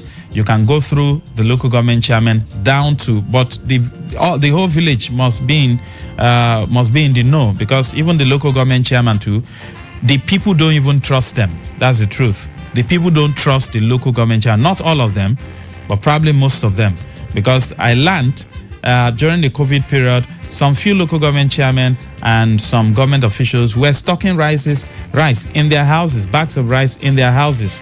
And of course, these are people naturally speaking, they can afford these things. But, well, why should you take, food items that should be distributed to the poor? You can afford it, right? For instance, the way I am, I can afford a basin of gari. I can afford one custard rubber of gari. So if they give me a basin of gari to share to people, why would I now take it to my house? It doesn't make any sense when I can afford it, right? Good. This set of people were stocking bags of rice in their house. Maybe those bags of rice, some of them got spoiled, some they sold it, rebagged it and sold it. But that's the Nigeria way. So if you want to distribute these items, we are talking based on the first format, which is now that the palliative have come, how can it be shared? Will it get to the right people? Will it get to the people that really deserve this? Because the money that was shared the money does not belong to politicians. I think I need to state that. The money does not, I state it again, belong to politicians. It belongs to the people. And that's why I started from the top roof. And I said, resources that are being given to countries created by God belongs to the people. However, how you harness these resources for the betterment of the people doesn't lie within the purview of the Almighty. It lies within the purview of the people via their individual government. Organized labor have come out to say, why would federal government release 180 billion naira palliative package to states to cushion the impact of the fuel subsidy? These are their reasons. The NLC and the TUC insisted that the governors could not be trusted. That's their reason. And they said politicians will definitely benefit from the 5 billion naira lagis that was given to each state and not the poor. According to Chris Onyeka, who is the Secretary General, Assistant National Secretary General of the NLC, he wondered why the federal government was releasing money to governors. And many of these governors have refused to pay minimum wage. That's what the Assistant National Secretary is saying. That why would you give money to people who have not paid minimum wage that is a law? All the governors and all the stakeholders agreed then that minimum wage was going to be 30,000. You ask a question, how come some of the governors, a whole lot of them, have refused to pay the minimum wage? Some will pay partial, some will not even pay. And the monies that come into the state is not their personal money in the first place. We are talking about for civil servants now. Even though the minimum wage as a law is supposed to cut across both private sector.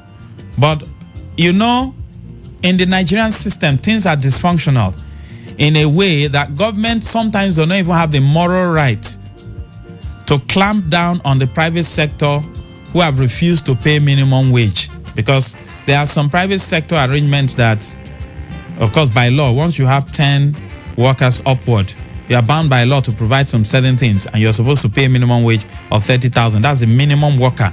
But in our own system, practically speaking, government sometimes does not have the moral right to tell the private sector to obey this law, because they themselves haven't even obeyed. Because the governors themselves in their respective state have failed to even pay this 30,000 naira minimum wage. So what moral ground or right do they even have to tell the private sector to pay 30,000 naira. In other climes, government give incentives to private business because private business is the highest employer of labor, 90 to 90 something percent. Government only employs around less than 10%. So in those climes, if there's an issue in a particular sector, government pushes fund into the system so it doesn't collapse, because their government realize that if this system collapses, a lot of our people will go out of job and the pressure will be on government. So government have a way of stepping in. Government also give incentives to private businesses in the abroad that we all run to. So, but come to our own client. That's why I said things are a little bit dysfunctional in our own system, where government doesn't give these incentives. So when you talk about the minimum wage, what moral ground does government have in the first place to say this private sector, you must pay 30,000 when the government itself, especially the respective state governments, haven't complied with the law? So as a father, you are committing a crime and you are flogging your child for committing the same crime. It's not possible. You don't have the moral ground. Good. Let's move away from there. So the NLC Assistant National Secretary General is saying, why would the federal government release money to governors that they are not to be trusted?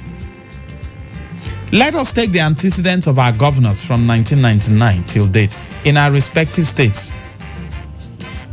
In our respective states. Have they piloted the affairs of the state properly in such a way that you can beat your chest and say every money given to any governor will get to the people? I like being practical. There's no need to speak grammar. It's Nigeria that we're living in, and we know what has been transpiring over time. Is there any governor from 1999 till date that you can say if 1 billion is given to this governor to distribute to her people, the money will definitely get to her people? I recall there was a time President Buhari, former President Buhari, came on board and monies were given to states, right, who were owing pension and all that, to bail them out, right? Were those monies utilized? Because in most states, you still hear backlog of gratuity and pension. And some of the governors will tell you there's no money. Some of them will tell you there's no money. Most of them will tell you there's no money. Now, when bailouts came, were these monies used to clear the backlogs? How come within even the civil service, people are still complaining that they've not received pensions, they've not received gratuity? And you know that, for instance now, if a governor decides to pay backlog of gratuity and pension, money will flow into the system. What do I mean by that? When people get what is due them, people will definitely go into the market. So the market system will feel it. The private sector will feel it. Because monies have touched the hands of people. Some people probably, after getting their gratuity, want to build 1 or 2 houses. And within that period, some people will be employed, mason, carpenters and all that, right? Good. People will also spend money in buying some basic things they need. So even the market will feel it. Assuming if a state particularly has probably a backlog of about 20 billion and the state decides to pay off 15 billion, you can imagine how much would have been injected into the system. And we've always talked about disposable income, right? When there's money in the hands of the people, definitely there will be sales. And when sales increase, the business people will also smile because they'll go back and buy, come and resell, go back and buy. So money will just circulate. But I have asked this question, and I challenge anyone who is listening to this program to tell me any governor between 1999 till date who you know that if 1 billion is given to that governor, it has always gotten to the people. So why is the NLC opposed to this distribution? Even though the NLC also have their own issues, because for some people they've criticized them that when we had this issue of subsidy removal, which automatically every reasonable government is supposed to ensure that you fix the basics before you remove the subsidy. Simple economics tells me that. I don't need to be a professor of economics. Fix the basics, get the subsidy off, people will naturally adjust because the problem will not be too much. For instance, you want to carry out a surgery, you give anesthesia, right, to soothe the pain. So you do the surgery while the person will not feel that much pain. By the time the person will realize and come back, by the time the anesthesia would have gone off, the surgery is done, the person has been, they've done the sewing and everything. That's what doctors do. So you fix the basics, then you get the subsidy off, then naturally people will just adjust to the system. But you must also note that there must be sincerity on the part of those who have been saying we have been spending so much on subsidy, which is good. If you have been spending so much, remove it. However, they've not also told us till today, those who have been benefiting from the subsidy, they called a scam. Let's move further. Why is the NLC opposed to the money being given to the governors and the bags of rice? 5 truckloads of rice. Why is the NLC opposed to it? That's my question. Now, when these goods come in, the bags of rice and the 5 billion, will it get to the people? When I mean the people, including you who is listening, we will come to the other part where some people have said, don't give palliative, do the needful. But for now, let's handle the issue at hand, which is the fact that whether you say they should not give or not, monies will be released. 5 billion. It has been approved. And sharp, the governors will expedite all machinery to make sure the CBN releases these monies to state. The truckloads of rice, you will see them, on the road now. They'll be going to government house or wherever warehouse they are prepared. Trust me, whether you like it or not, these items will be released. Now, having been released from the federal government, will these items get to the people? That's why I have to take you back to the COVID period. The Nigeria that I was born in and I was raised in. And as a journalist, as a broadcaster, I've looked at how things work. I also know that if there's sincerity of purpose, things will definitely get to the people. Because I know in my own community, I know everyone. In my own village, I know everyone. My local government chairman knows me. Go on, I'm not so sure. I want to start with Remo Stars. Remo Stars have shown that they can be prolific in front of goals. We've seen them in all of the tournaments they've played. In the league, went to the Super 6, in the Super 8. They've been the team with one of the highest scoring team. Well, yes, we know the other one, Eyimba, had a better goal defense, but Remo Stars have shown that they know how to bite, and that is one thing you need to be able to do when it comes to the CAF competition. You need to score goals. If you do not score, it's really dead and buried for you. So it's my Eyimba have the pedigree. They could do that. They were able to defeat them here in Aba. I think that was like 3 or 4 seasons past. So if they can do that, it's going to be different. But it's just fingers crossed. But I think this stage is not a difficult one for this team to cross. They should be able to get a good result in this first leg of the competition. All 3 teams? Yes, all 3 teams. All right, all 3 teams to get good results in this very first leg. Let's go on a short break. When we come back, we'll head straight to the phone lines to get to hear your thoughts. Hey, Bobby, you don't settle. I bet they go you to the tension person. What's in the shop, Abi? If like say you never hear say Premier League, it don't return from Friday 11th August like this. We go claim remote sharply back from Madam. As it be so, my body they sweet me. Sure. You think say you fast, Abi? Me wait don't sharply go recharge my DSTV decoder. Come the corner mark time. And I hear say una where they use Go TV, you go fit watch plenty Premier League this time around. Yafu. Oh yeah! And with only 10,500 Go TV customer, you go fit touchlight all the whole 380 matches we go sup for inside this Premier League on top the new Go TV Super Plus package. Now just to upgrade your Go TV, go the new Super Plus package. Chicken, don't let your people deceive you. Now only DSTV and Go TV decoder you go fit take watch this EPL, La Liga and Serie A. To get new decoder, no dey tear pocket. DSTV decoder na 18,900 naira, Go TV decoder na 9,900, and then two carry free 1 month subscription. What do you they wait for? Hurry up, make you not let the pass you.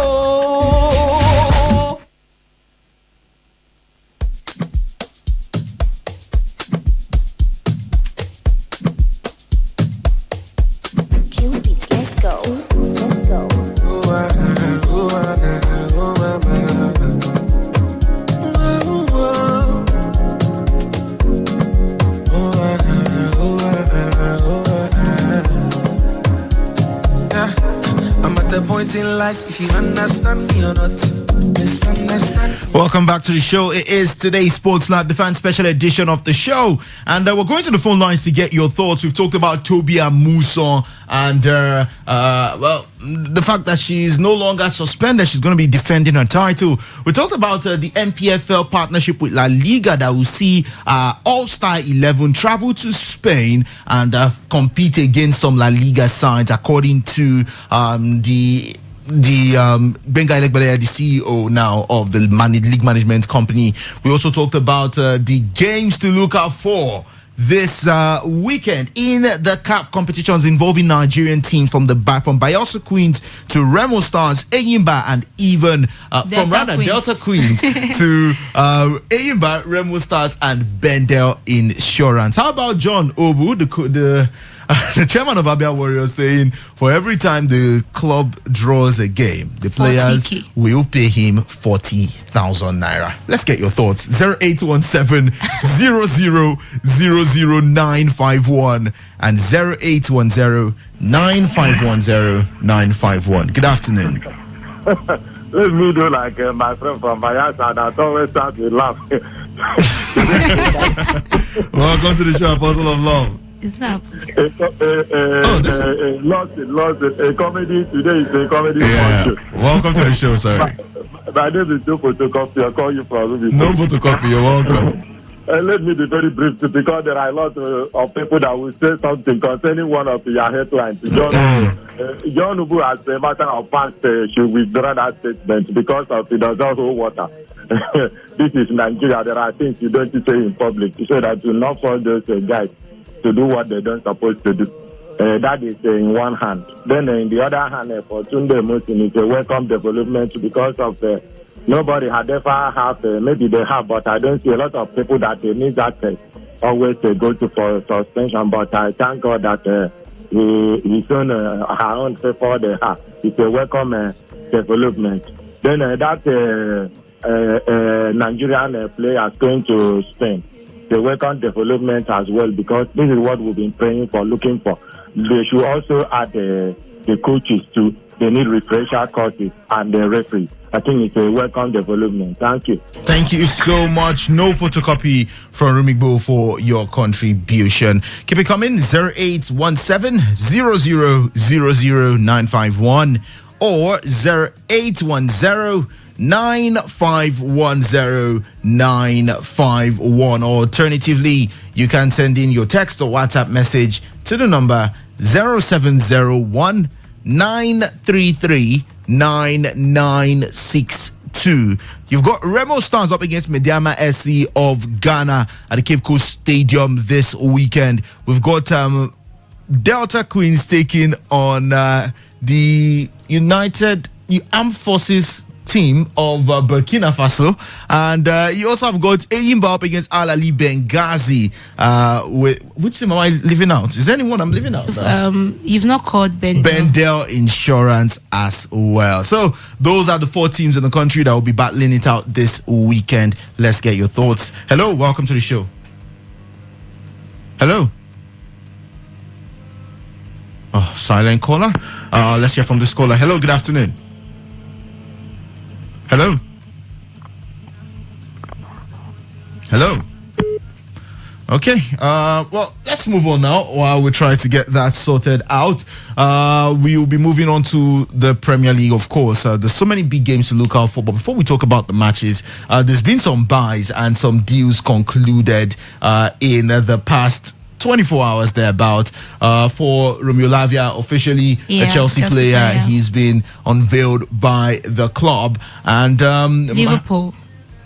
Sorry? Liverpool have signed. Liverpool, they've gotten their man, Endo, from Stuttgart. 30 years old. Chelsea didn't bother with this one. Because Chelsea cannot sign him for 8 years. They want young boys. So 30 years, they don't want to do that with him. All right. And then, isn't it? There's the final of the Women's World Cup this weekend. It's England taking on Spain. Sarina Wegman doing such a fantastic job from taking Netherlands to the final of the World Cup in 2019, to then won the Euros with them. Won the Euros with England, and now she's taking England to the final of the World Cup again. Do you think it's finally going to come home for the English fans, or will the Spanish team be able to just cause a huge upset here and get their very first World Cup title? Victor, this is the kind of team you want to see in the final. It doesn't get bigger than this. Spain, England in the final. These are the teams that have really given us a vast motoring experience so far. For the English side, for when it comes to the ladies, it feels like it comes home against them. When they played the German side in the Euro final, they got to win it. When they played the finalissima against Brazil, it still came home. So in the World Cup, I think they'll be doing it too. I feel they just have a lot in their tank. You look at this player, they know how to step up in the game. They know how to give in the result against a Spanish side that have a lot of talents that can play so beautiful. Alexia Putellas has also been another good player we've seen in this tournament. Yes, her name has not been sung as usual, but if you watch the games, you see her impact to the side. It's going to be keenly contested. The Spanish side will always bring that flair they have in the games, but the English side also have a little level of physicality and also the technique to see off in the games. They have a strong mentality that I've really seen them so far in the competition. They've not lost any game since this World Cup, apart from the Spanish side that lost against them. That's Japan. But they still found a way to make it to the final. A fierce encounter is going to be. I don't even know who's going to win it because these two sides have had this sublime World Cup. But I think Serena Wegman has a lot of experience that can win her this title. All right, let's go back to the phone lines. Hello, good afternoon. Hello, good afternoon. Welcome to the show. What's your name? I'm Chris. I'm calling from Port Harcourt. Welcome, Chris. Yes, I want to talk about the Nimba match tomorrow. Go on. Yeah, Ali Benghazi. I remember the Nimba 2 years ago. Policy to eliminate Nimba. But this time around, it's not going to be easy for them. All right. Nimba beat them 2-0 at Aba. The next are Arab policies and CAF. And the Nimba was disqualified, and that was how they went through to the next round. Whatever. That was in CAF Confederation Cup. But this time around, the scenarios are different. All right. Anybody will meet them with someone else. Okay. Thank you very much, Chris. We hope to see how that goes, if anybody will be able to beat them both home and away. Hello? Hello? Silent caller again. Well, I think we might just have to keep the call strictly to line 10810 9510 951. Welcome to the show. Good afternoon, Victor. Good afternoon. It's Ernest on the line. Welcome, Ernest. Yeah, I want to say something about the final that's coming. Is it tomorrow or Sunday? The final is on Sunday. Okay. Anyone who thinks that England their coach has the mental strength to come out victorious on Sunday about that match should go and think again, because I have started that England has no chance for whatsoever to win that match on Sunday. So it's going to sweep that final, and you will see that everywhere on Sunday will be painted with red colors, because the Spanish ladies, they are ready to take this trophy home. Remember the last time they went, their main counterparts, 2010, went to the World Cup final, they came out victorious, and they just going to replicate that, coupled with the fact that most of the Barcelona players are there, and they are just Champions League winners. They're going to do the same thing in this World Cup. So England has no chance whatsoever to win that match on Sunday. I can bet on that.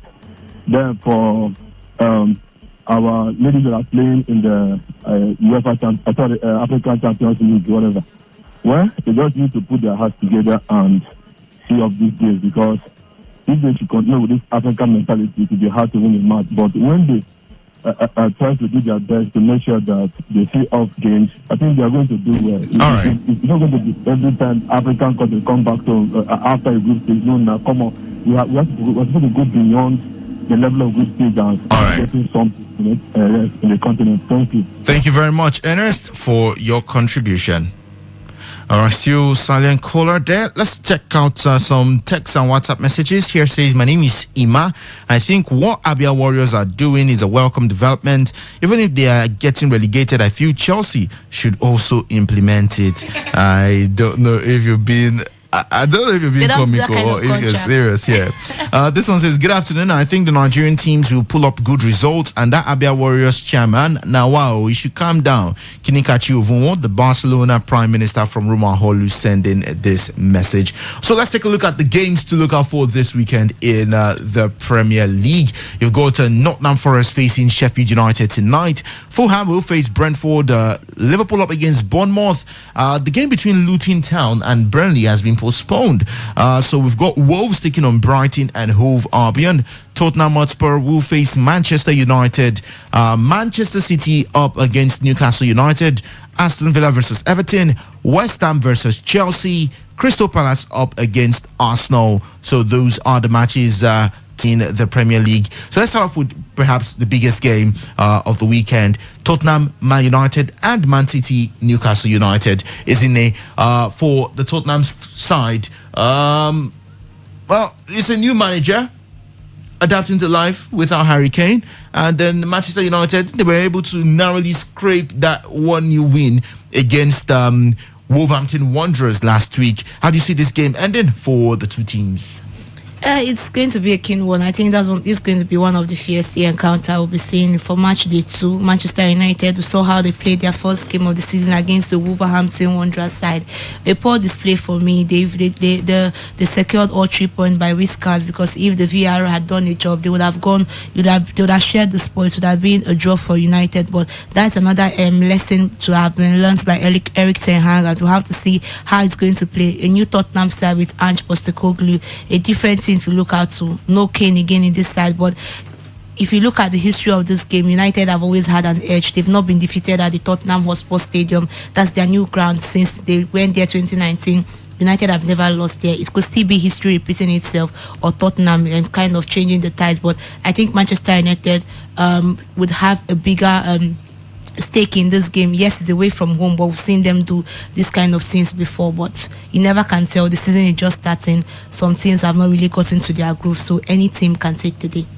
All right, any team can take today. And how about Manchester City, Newcastle United? We're talking about 2 top 4 teams, yes. 2 Champions League teams, and 2 teams that somehow play very exciting football. Man City started off the season with a 3-0 win over Burnley, and Newcastle United were the best side with a 5-1 win over Aston Villa. So, what a start for these two sides. If they imagine this time when they played last season, when they had a 3-3 draw, how fierce it could be. And I think this time even Newcastle will be going with the greater confidence. Yes, it's at Etihad. They've not won at Etihad, but it's a big thing to look at. Look at how they started the season. Fantastic run. Ishak could see the goal he could bring. They showed a lot of brilliance heading into the new season. The City side without a Kevin De Bruyne. Yes, it was just the first game he got injured, but you can see him. You can see a missing link when it comes to that midfield row of the Manchester City side. If they can be able to hold it against the Newcastle side, I think they would have really done a good job. But I think for me, I'm tweeting towards Newcastle having an edge over City. Yes, there's an early Brot Haaland, but if you look at that Newcastle side, they have a lot to give this season. I think a Newcastle side could get a draw or a victory for the first time since 2000 in that Etihad Stadium. Well, they did get a draw in 2006. Okay, 2006. Yes, so that was about 17 years ago since Newcastle United got a point against Manchester City at Manchester City's home ground. Will that change this weekend? We'll wait to see. For West Ham, David Moyes' side take on Chelsea on Sunday. I mean, the Chelsea fans have been bossing. Things are they're getting too happy. They're getting so excited, and you cannot blame them, because you're talking about some quality signings that they've brought into the team. It looks like everything is going to be going smoothly for Chelsea. You come up against Europa Conference League winners West Ham United. It's a London derby right there. Yeah. Do you think Chelsea should be getting their first 3 points? The first game was a point. Nobody complained because it was Liverpool. If they draw again in this match, I can tell you, return 40,000. Murmuring, they will return 40,000 pounds. So what do you think of this very game? The most important thing is that Jackson should try and score. This is on my Premier League, my place on my FPL, Jackson, whatever you want to do. But you look at this Chelsea side, they showed a lot of brilliance against Liverpool. Liverpool lacked that depth in their midfield. Chelsea tried to control the game, but it was evenly contested against the West Ham side too, that began their season with a draw. These two sides needs to win, but I think Chelsea needs it more because it will be a morale booster for them going into the season. But you look at the strikers that they had. Jackson very involved with the ball, but we'll talk about, I think his finishing has not been as good as we saw during the preseason tournament, and that's why I would say preseason will always be preseason. But I think the Chelsea side will be better organized and will look sharper in their second game. That will be against the West Ham side. West Ham too, not bad too. Let's not forget that they've gotten a James Ward-Prowse, that they can get a set piece, and James Ward-Prowse could also change the story again for them and all to go with it. Without and Mikel Antonio didn't get to the scoring sheet in the season, but he could still be another player that can haunt Chelsea. But I think Chelsea made a stake for themselves in that game against Liverpool. So I'll be banking on that for them to get their first 3 points under manager Mauricio Pochettino. They can do that, but it won't be an easy one. Let's not forget they're playing the West Ham side, even if they don't have a Declan Rice again in the team. All right, let's talk about the Spanish La Liga. You've got Mallorca taking on Villarreal tonight, as well as Valencia against Las Palmas. And then on Saturday, it's Real Sociedad versus Celta Vigo. Almeria taking on Real Madrid. Osasuna up against Athletic Bilbao. Girona would face Getafe. Barcelona against Cadiz. Real Betis versus Atletico Madrid. Alaves will take on Sevilla. And then Granada versus Rayo Vallecano. While in the Italian Serie A tomorrow, the season begins with Empoli facing Verona and Frosinone locking horns with the champions Napoli. Genoa will face Fiorentina, Inter Milan versus Monza, AS Roma up against Salernitana, Sassuolo versus Atalanta, Lecce will take on Lazio, Udinese versus Juve, Torino up against Cagliari, and Bologna will face AC Milan. The German Bundesliga kicks off this weekend as well with Werder Bremen hosting Bayern Munich tonight, and then Augsburg will take on Borussia Mönchengladbach, Bayer Leverkusen up against RB Leipzig, Hoffenheim versus Freiburg, Stuttgart up against Bochum, Wolfsburg versus Heidenheim, Dortmund up against FC Cologne, Union Berlin versus Mainz 05, and Eintracht Frankfurt will face Darmstadt, with the French Ligue 1 seeing Metz take on Marseille, Lyon versus Montpellier, Toulouse up against PSG, Lille versus Nantes, Lorient versus Nice, Reims up against Clermont-Ferrand, Monaco versus Strasbourg, and Rennes taking on Lens. All right, let's talk about the Italian Serie A. Napoli, they are the defending champions. Will they be able to defend their title this time around or this season? Looking at the quality of signing, they kept their star man Victor Osimhen. For the signings, they brought in some players, but they've also let go of some key players. They let go of Kim Min-jae, who was so instrumental in that defense line. They sold him to Bayern Munich. AC Milan, they were quite they are very busy. In the transfer market. Noah Okafor, Samuel Chukwueze, Christian Pulisic, Ruben Loftus-Cheek as well coming into the side. Do you think it's going to be a Napoli show this season, or can AC Milan contend against this Napoli side? I don't think it's going to be a Napoli show this season. Look at that's the Serie A. It's not been easy for them to have that consistency win. We saw how that's the Inter Milan did that. The next season it was AC Milan, and the next one you had to see a Napoli side spring up from all they could do. This time it's going to be different. AC Milan has been busy in the market, and let's not forget that Frank Kessie, not Kessie now, the Portugal player.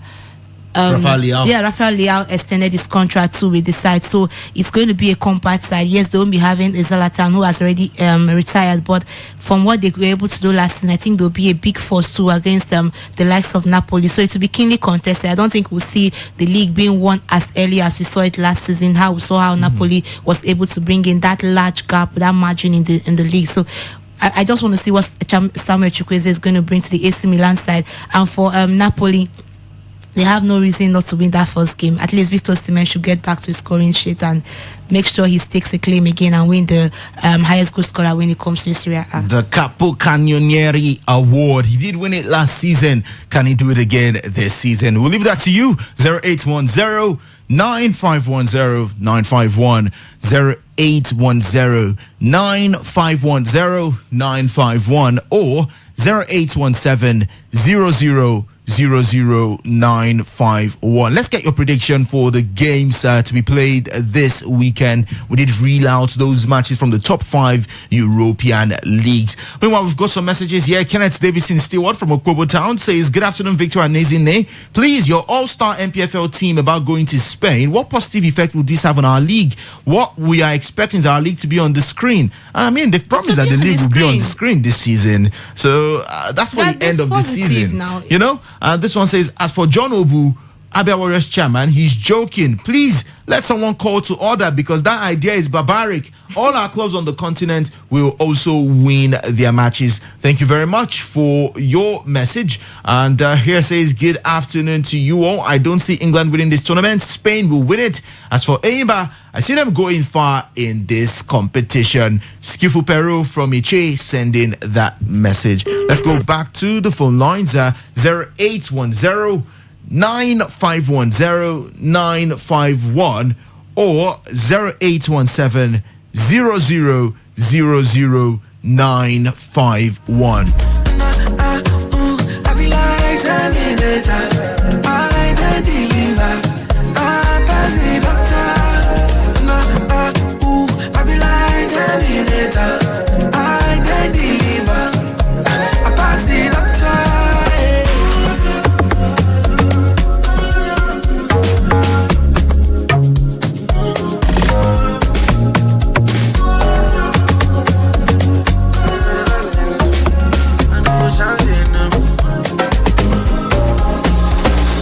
Care for something, I only care for money.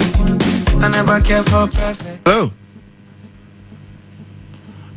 Once again, the phone lines are acting up, and it just looks like we might have to keep it strictly to the text and WhatsApp portal. Sincere apologies. I mean, it's supposed to be a fan special edition where the fans get to have their say, but then it's not being the best because of some technical issues. That reminds me, as in Rich James is going to be missing a few weeks as a result of injury. Chelsea's captain, one game into the season, and the captain is injured. Will Chelsea be able to? Do you think it's going to be a problem, with Chelsea coping in his absence? It's a hamstring injury, so he's going to be out for a few weeks. Yeah, I was surprised that he became, because first of all, after he was substituted, Mauricio Pochettino said he was tired. Yeah. And all of a sudden, it was reported that he has an hamstring injury. We want to know about regime that since last season, after that injury, it's not been the same for him. So it's going to be better managed, lesser game time. Once he gives an impact, he has to be substituted. The only problem is that Ben Chilwell himself too is an injury. We saw him too being substituted in that game. So the fans have already said they have a Thiago. So if you have Thiago, even if your captain is injured, you still have a man that can lead the line for you. So no problem for Chelsea. There's a Thiago, no worries. Well, Thiago won't play right back. It won't play. Don't need to. You're talking about the captain now. Okay, me for who to bring it. So yes, it's a big problem for Chelsea, but I don't think it will be so much of a worry. I think where Chelsea really missed so much has to be the forward line. That's where you have Nkunku being injured because you could see what he brought into the side. If Nkunku was in that game against Liverpool, I think Chelsea would have won that game because they had the attacking power. Just they needed a player that had the better precision going into that game. So I don't think it's so much thing for us to start complaining about for Chelsea. So let's just see how the season goes. Let's see how Pochettino will line the team tomorrow. From there, it can give us a better view on how the team would be if there are players that are injured. All right. Hello, welcome to the show. Yeah, good evening, Victor. Good afternoon. Welcome. Good afternoon, my brother. Yeah, this is I'm calling from Port Harcourt. Let's hear from you. Before I continue, yes, let me make this observation. If 0817, is it that when it is ringing in my own phone here, it doesn't ring here, it doesn't show there? Well, that is one. Well, I can't answer. I don't know about that. But then it's not, even when we pick, it's just silent. So that's why I said we're having some technical issues. Okay, yes, check that, please. Then somebody made complaint of reception here. Honestly, I'm very sure in Port Harcourt, but at times, if I don't add wire to my antenna, I will not get you clearly. But other stations, even with that wire, yes. We'll let the engineers know. Thank you very much for that observation. Yeah, let me say something on sports, please. Okay. Yes, is it true that Chukwuemeka now? Chukwueze has gone to AC Milan. Yes, he is with AC Milan now. Oh, that is great. Then, English ladies, I do not think they will come out victorious tomorrow. So my allegiance is on Spanish girls. So I pray the Spanish girls win them. All right. Thank you very much for your contribution. I'm going to forgive. I just think we should not let them be. Whoever wins, because at the end, we will say Australia will beat them. Sweden will beat them. All right. Well, isn't it just before we go, let's let for those listening, Newcastle United, they have completed the signing of another player. It's their 5th summer signing, and the coach says they are done except an injury worry, and that's Lewis Hall, the Chelsea youngster. He's left Chelsea on loan to Newcastle United. So Chelsea, as they're signing, they trim. So maybe you probably be expecting more players to be leaving the club on before the loan. final. Before September 1st or August 31st, where the transfer window will be closing. And that is the much we can take on the show. Join us 1 p.m. to 6 p.m. for the marathon edition of today's Sports Live. So sorry you couldn't call into the show, but then we'll get that sorted out before the weekend. My name is Victor Oria. He did show with Ezine Oti. Good evening. The news update at 4 p.m. comes up next.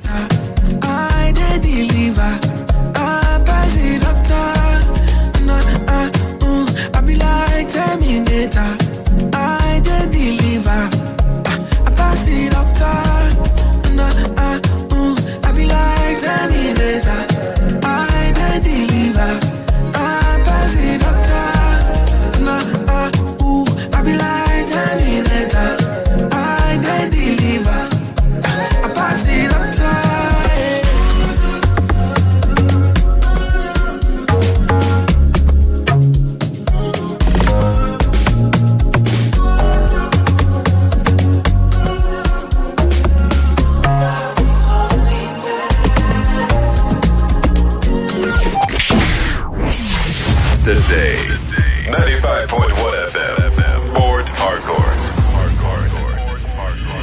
News update.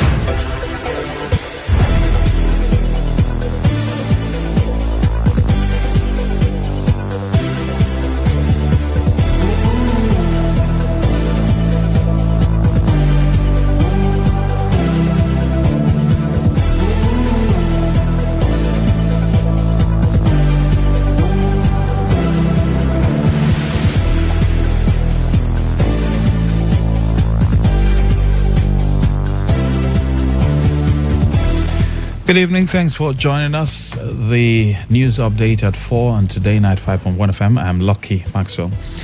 Governor Siminalayi Fubara has commended members of the National Youth Service Corps and River State for their contributions to the development of the state.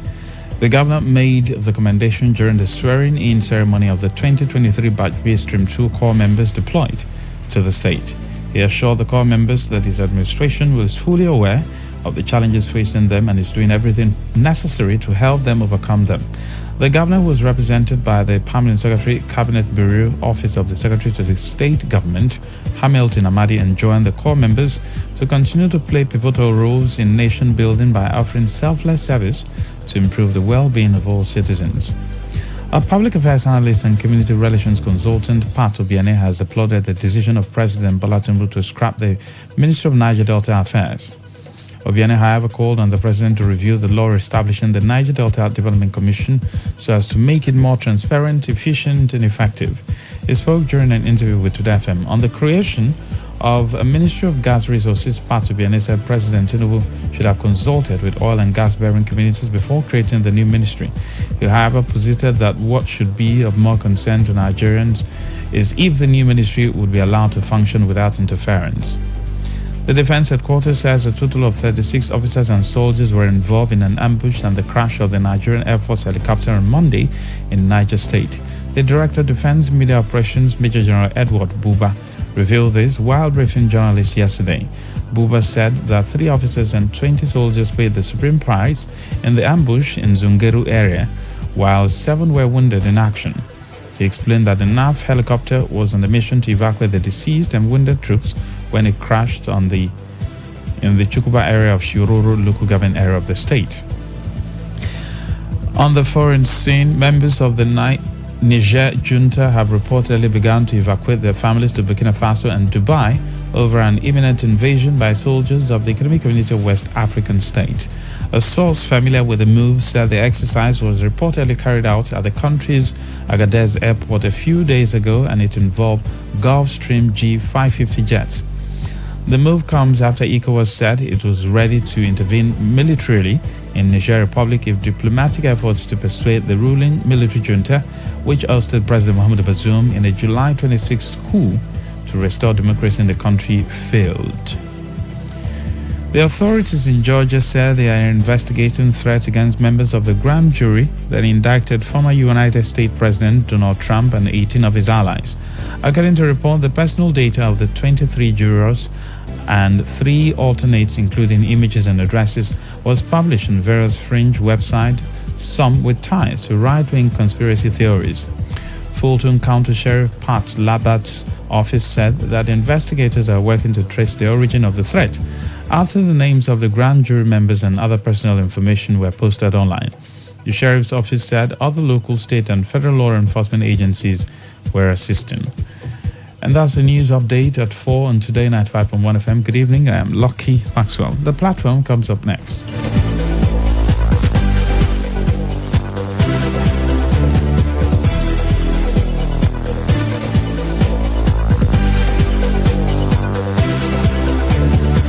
Today's news, today's entertainment, today's sports, today's issues. Today on Today 95.1 FM, Port Harcourt.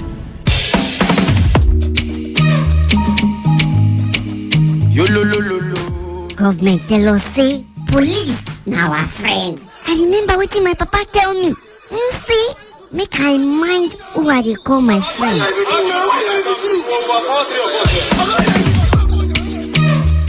Young lady, you're under arrest. Oga, for waiting now. What can I do? When you get to the station, you'll find out. Hey. Don't show, everybody don't drop out. I say I know they follow you go anywhere. Hey, you know they go anywhere.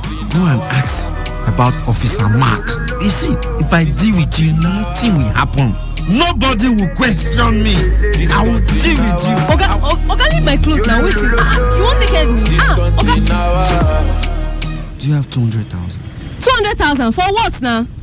What can I do where you want to collect 200,000? If you get to the station, you pay more than that. 200k for wait. I don't get that kind of money. I don't get that kind of money.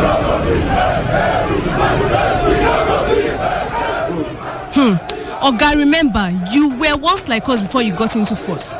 You have brothers and sisters like us in this society. The law says protect. Are you tired of paying rent? Wouldn't you like to own a house of your own? Stress no further, because with just 5 million naira, you can become a proud owner of a 2-bedroom apartment and 4-bedroom smart terrace duplexes in a serene environment within GRA. Yes, you can. Yes, you can. With just 5 million naira down payment, you can say bye-bye to house rent issues. Why not start today by investing in any of our off-plan project and spread the balance within a year and 6 months? Wow. So what are you waiting for? Activate your access to luxury living by dialing 0913-888-8892 or 0706-282-4485. Don't forget, you can also invest in any of our landed properties in different locations. Pay us a visit today at Odibola House, Yenwali Surim Layout, Tombia Extension, GRA Phase 3, Port Harcourt, or online via www.odibolaproperties.com. Follow us on social media and win big in our Big Fridays giveaway.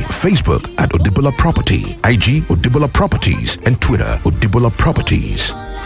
Okay, all right. All you need to know about this one is that 95.1 FM. Such a unique dial. All stands, greet. Good morning, sir. Good morning. You're welcome to Jagbajantis High School. My name is Sound Sultan, your new mathematics teacher. By the way, do you understand Pidgin English? Yes, sir. Okay, now what we go use henceforth? Okay, carry your paper. Same for my class. People of this world, them plenty. Sins of this people, many, so many. Many times plenty, multiplier. Many times plenty, multiplier. Multiplier. The answer you get now waiting, they make come and they cry. The answer you get now waiting, they make rich man they mess and leaders they lie. The answer you get now waiting, they make young boys and girls join party gang. Answer you get now waiting, they make innocent man rot inside the jail. It's 7 minutes past 4 o'clock. Good afternoon to you and welcome to Friday's edition of the Platform on Radio. On your premium talk station today, 95.1 FM Port Harcourt, I'm Prince Ajabo. And I'm here to give you insight into some of the news reports making the rounds. So we'll begin with the headlines. People of Oshiboko community in Ahoda East local government area dethroned paramount ruler over alleged irregularities. Analysts react to President Bola Tinubu's apparent plan to head Ministry of Petroleum Resources. Public Affairs analyst Pat Obiene applauds decision of President Bola Tinubu to scrap Ministry of Niger Delta Affairs, and Port Harcourt Magistrate Court remands man in prison allegedly for defiling 3-year-old child. The people of Oshiboko community in Ahoda East local government area of Rivers State have reportedly dethroned their paramount ruler over alleged fraud. The people subsequently nominated and approved a 4-man governing council headed by Moji Frank Sampson to pilot the affairs of the community pending the emergence of a new paramount ruler. A member of the community governing council, Xavier DK, who spoke to Today FM on the development, said the community decided to dethrone the paramount ruler following alleged case of fraud and other illegal activities. DK, while warning against any dealings with the former paramount ruler, encouraged individuals, multinationals and other corporate organizations to channel their dealings to the governing council of the community pending the emergence of a new paramount ruler. We, the members and stakeholders of the community, discovered that the paramount ruler is not capable of leading the community. He committed a lot of things that will unseat him from being the community head. And then the community unanimously agreed that he should step down as the paramount ruler that will no longer need the services. And mind you, he has never been crowned. He has never been coronated. We have started working already. We've done a lot of things in the community to make sure that we solve the problem of the community. We have put up a letter to the multinational company that is operating in my community that everything that has to do with the affairs of the community should be channeled to the 4-member governing council, pending when we have a substantive Izemula and other officials of the community. All right, talking point now. Let's take your thoughts on this very development in that community in Ahoda East local government area, talking about Oshiboko community. I don't know if this is unprecedented in this part, talking about people deciding to dethrone their traditional ruler, not a court, not the government. Well, what do you make of this? Because going by what the allegations made, I don't think a lot of people would say that the traditional ruler who was dethroned might not just be alone, looking at how things are playing out across Nigeria and in Rivers. They're talking about what we find paramount rulers and traditional rulers doing these days, or being alleged to be into these days. But you tell me what you think about this development. If you feel it's a good one, that the people can on their own, and when they get dissatisfied with a particular leader or ruler, they could on their own decide to call it quits with the person, and of course the person will have to leave without any fight. Okay, here are the phone lines. The numbers to call to get through to us: 0817-0000951. Those are 4 zeros there. 0810-9510-951. But if you prefer to send a message or text or WhatsApp, please forward that message to 0701-933-9962. It's a platform on radio on 95.1 FM. And do remember, when you get through, you have just about a minute to react to whatever issue it is. Hello, good afternoon to you. Prince Ajobo. Yes. I am Mascot. Okay, welcome. And I am calling from Port Harcourt. You're welcome to the show, Mascot. Thank you so much. You know, you use the language unprecedented, and it is indeed unprecedented, uncommon, or traverse an act of law for a group of people to gather and remove a traditional ruler. I don't know, because I don't have the details at hand. This traditional ruler, I think, is recognized by the government of Rivers State with a stamp of office and certificate of recognition. If he is so recognized by the government of Rivers State with such paraphernalia of office, that is stamp of office and certificate of recognition, it is only the state government, that is the state governor, that has the right to so depose a traditional ruler. So for me, the action that I've just taken, if the man has been recognized by government of Rivers State, is what traverse and cannot hold water, and if they are charged to court, of course, there will be many.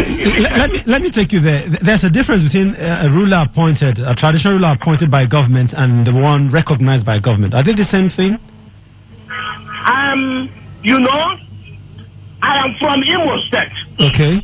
The processes of recognizing a traditional ruler is that first the people will gather and present the traditional ruler to the local government. Okay. And now the local government will now take the person so nominated by the community to the state government. And it behooves on the state government to now make election, because it, like my own community, there was a time they were up to 3 or 4, and they were presented to the local government. It is based on politics, because politics has read all into state matters. Now, the person that has better connection with the state government will now be recognized, and he so remains the traditional ruler. So in answer, I think I've answered your question. Yes, you have. Thank you. For me, the state government has the final say in the appointment and the recognition of the traditional ruler. Thank you, and God bless you. You too. God bless you, Mascot. Thank you very much. Okay, so what do you think here? The people, is it the traditional ruler? Who do the traditional rulers owe allegiance to? Okay, or from where or whom do they derive their power, the power to operate? Is it from the people or from the government that recognizes them or recognized them? From where do they get the mandate to rule? Hello, good afternoon. Hello, Prince Ajabo. Good afternoon, you're welcome. This is Zebonka calling from Port Harcourt. Okay. To my own understanding, Prince, in my place, I am from River State, I'm from Memoir. Okay. Traditional ruler is made by the gods. The gods? And if the gods, by the gods of the land. Okay. If the gods choose you as a traditional ruler, and even River State government, even, hello? Yeah, go ahead. Even River State government have no right to remove you until the day you die. Another traditional ruler will be elected. So I don't understand those people. I don't know how they do their own traditional ruler. This is what I know in my place. Okay, but they say the voice of the people is the voice of God now. No. My own place, you will remain there. Whatever you do, you will remain there till the day you pass away. Irrespective of what you do. Okay. All right. Yes, except maybe you have committed something that is abomination. Like what is abomination? What amounts to abomination? Like maybe you killed somebody or an indigene, you tied him rope. Okay. Then those things can make them dethrone you. Okay, but if you if you appropriate money kept in your care, community fund, it's not crime. No, the community will only find you and tell you to provide it. They will give you suspension until you provide it. Okay. All right. Okay, one last reaction and then we'll move on. Hello? Okay, it does seem like something is wrong with this line. Okay, let's see. Hello? Hello, good afternoon. Good afternoon to you. Yeah. My name is Chiwando. Okay, Chiwando, go ahead. Okay, traditional ruler recognized by government or appointed by government, right? Traditional ruler used by the community people, understand? For my own village, used by the community people. It's not by election or by appointment from government. Okay. It is by the God of the land. And it cannot be removed on that road until they die. Appointed by government, it can remove and replace another person. So that one is not recognized by community. Thank you. All right. Thank you too for your time. Okay, I'll take this message and then we'll move on to second story. Good evening, presenter. This is where things went wrong. Government has no rights on kingship like in the old. Okay, like in the old days, I guess you meant to say. It's for the people and the gods. Bromo from Port Harcourt. Okay, the gods still exist, don't they? All right, I thought they'd been phased out, sort of. Okay, let's move on to the next story. A socio-political analyst, Asonumaka George, says he's baffled over President Bola Tinubu's apparent plan to supervise the Ministry of Petroleum Resources. George, in an interview with Today FM, says former Presidents Olusegun Obasanjo and Muhammadu Buhari failed to solve the problems in Nigeria's petroleum industry when they ran the ministries during their time as president. He says a minister who is not answerable to anyone, even when things go wrong, is bound to fail. Except from the brief period of Jonathan and Yar'Adua, every president has always made himself petroleum minister. Apparently, they want to keep their eye on the source of revenue for the country. President being a petroleum minister did not solve any problem, and being a minister that probably committed some infractions as a petroleum minister and a president, two hats for one person, where one hat is obviously immune to persecution of any official malfeasance. It's difficult to think we should have a petroleum minister that you cannot fire when some issues is performance related occurs in the ministry. Also reacting, the Zonal Secretary of IPMAN, Emmanuel Iningba, says it is abnormal for President Bola Tinubu to appoint himself as the Minister of Petroleum. Iningba, in an interview with Today FM, Sifunaya Obeme Ndukwe, said the President is probably following the tradition of his predecessors. Iningba, however, said Nigerians should give him the benefit of the doubt, as he has promised to fix the refineries. President Tinubu had decided to keep the office of the Minister of Petroleum to himself. Probably he's following tradition, but it is not a norm. It is not normal. But however, like he said, from the removal of subsidy, he may likely, or in fact, that he will have to fix the refinery. And fixing of refineries has to do with the timeline. I'm sure we all know this is a new government. We have to give him the benefit of the doubt to do that. All right, tell me what you think of this. What could be the motivation? What could be the reason behind former President Olusegun Obasanjo keeping the Ministry of Petroleum Resources to himself? Muhammad Buhari came about 10 years or so later and did the same thing. And then now we're having President Bola Tinubu towing the same path. What do you think could be responsible for that? And is there anything Nigerians can do about it? I know Buhari was taken to court during his time because some persons felt it was against the constitution. But do you think there's anything, if Nigerians are not comfortable with it, do you think there's anything they can do about it? Hello, good afternoon. Prince Adobo? Yes. I am still mascot. All right, mascot. And I am indeed calling from Port Harcourt. Okay. Thank you so much. Adubo, do not expect anything from this government. I am very sure to let you know. From the trajectory of beginning, which this government has already taken, it means we are in a journey to nowhere.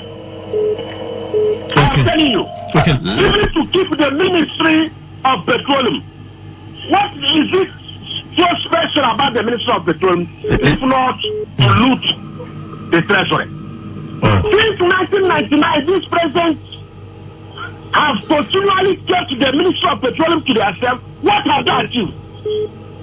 Our refinery is still in tatters, in doldrums, in disrepair, in utmost disrepair, for that matter. And until today, somebody is telling us to give benefit of the doubt. Benefit of the doubt for what? We will not give any benefit of the doubt to anybody. Because we know the area they are going to. Tinubu might just be perpetual in poverty. Okay, all right. Serious in perpetual penury and want and disdain and to continue to reach themselves so that there will be a wide gap between the rich and the poor. Okay. Thank you and God bless you. You too, thank you. But you know, they keep telling us this, and most times we still keep giving them the benefit of the doubt. You know, irrespective of what Buhari was said to have done in the 80s in his first coming as a military ruler, and he asked Nigerians to give him another chance, another try, and we did. Okay, so what's the harm? Let's just give Tinubu the benefit of the doubt. They say in for a pound, in for a penny. Yeah, so we're in. We should go the whole 9 mile. Hello, good afternoon to you. Good evening. You're welcome to the show. Calling from Akpajo, Frank. Okay, Frank. Our politicians, selfishness has made them to just do whatever they like because nobody is checking them. The law is not checking them. President Olusegun Obasanjo kept the petroleum ministry to himself. Yet he left after 8 years. No refinery was working. President Goodluck gave it to Alice in Madrid. That one stole all the wealth, carry all the money. Allegedly. The matter is still in court. They have been collecting from UK, where if you are in Nigeria, you should know a little about Alice in Madrid and. No. She's yet to be convicted. If that's what you're hoping should happen or would happen, she's yet to be convicted by any court. Now, Buhari kept the ministry to himself, left all the refinery dead. Now, Tinubu has also come with his own confusion. We don't know. Okay, confusion. Huh? It's really pathetic that we are in this kind of mess in this nation. Our leaders have failed us woefully. Woefully. All right. Okay, thank you for calling. Our leaders, we made them. Okay, it does seem like the other line, 0817, is not running, not functional right now. So, but we'll fix it before long. So just stay on the line, 01095100951. Hello, good afternoon. Jubo. Yeah. The reason why you tell me your name first, your name and location first, please. My name is Lonky. I'm calling from Yenagua. Yes. Okay. The reason why this petroleum ministry is being retained by the president is to check corruption. Okay. It's as simple as that. To check in the case of Buhari, Buhari yes was the petroleum minister, but Buhari did not fit. You understand? As chairman of even the NNPC board, didn't do that. He didn't follow up if you say you are petroleum minister, the petroleum minister sits as chairman of the NNPC board. Because the corruption that we talk about is enormous in the petroleum ministry, especially with the NNPC. At least he will be able to monitor the NNPC. Tinubu, I can tell you, is one man that came with a plan. And I think that he's going to achieve. He's definitely going to. And again, him changing the country will not be just him. We all hands must be on deck, including yourself, Prince Ajubo. Okay, so what are you doing about it? What are you doing to change the country? Let's begin with you now. Of course, I have been doing something since in the 90s. I've been doing something. And nothing good has happened yet. Because we the people are not ready yet. Okay. Look at it. Sometimes. It's all right. It's all right. But I was hoping you were going to tell me exactly what you're doing right now. But you were talking about referring to the 90s.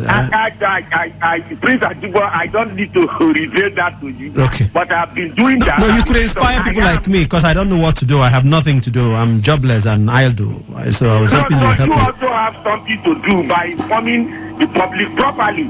All right. By making sure that you are not biased.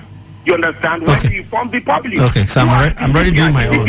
Thank you. No, Lucky, we have to go now. Thank you, Lucky. We have to go now. Okay, so we're all doing our part. So if Tinubu fails, then you won't have to blame us. We'll put all the blame at his doorstep. Okay, this message here reads, Buhari appointed himself Minister of Petroleum and there was more corruption in the oil industry than Jonathan's regime. Oh, how do you know about that? How are you sure about that? And all previous regimes put together. Now again, Tinubu has appointed himself Minister of Petroleum. There'll be much more corruption in the oil industry than Buhari's regime. All right, Mr. Law send that one in. Thank you, Mr. Law. We'll wait and see. Hello, good afternoon. Hello, Prince Ajibo. Yes, you're welcome to the show. Gift from Yenagoa.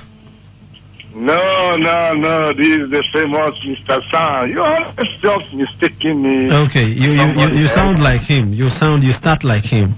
All right, Mr. Sam, go right ahead. You're calling from? Yeah, in the Woji. Okay, Woji. Okay, Woji. I thought it was Yenagoa as well. Okay, Lucky is Yenagoa. You are Woji. All right, go ahead, please. Yeah, Prince Ajibo, you see. The truth is that my friend Lawson is not doing anything, or he's just saying he's doing something. But leave Lucky alone. Leave Lucky alone. You're not his father. Okay. Prince Ajibo, you see, looking at what this president has been saying, is just more of singing songs that are not even meaningful, or even songs that even motivate one to even say he will dance or smile. But he thinks he's saying something or he's doing something, but he's not doing anything. Because looking at all he has done so far, his moves has not really given us the hope or confidence. No, speak for yourself. There are persons who are actually happy with him, so speak for yourself, huh? Have you not been hearing everybody crying? Even you heard. I just heard Lucky commend him. So speak for yourself. How can you mark 1 out of 5 good? That is by the way anyway. You see, Mr. Prince Ajibo, the truth is that this president, this Jagaba, I tell you of the truth, all they are doing is all about how they get how to share the money. Why is it that this NMPC, they like it so much that when they come, they want to be the one that will marry that ministry that they are the head. They don't allow even somebody to be there to do his work without any interference. And if the person don't do well, Nigeria will know. The president that you cannot question. If you question them now, they will move all the movable and. All right, Sam, thank you so very much. You've made some allegations here, but it's all good. But we know. Let's just know that it's just your thoughts on the matter. But you know, there were times too. There was the time we had substantive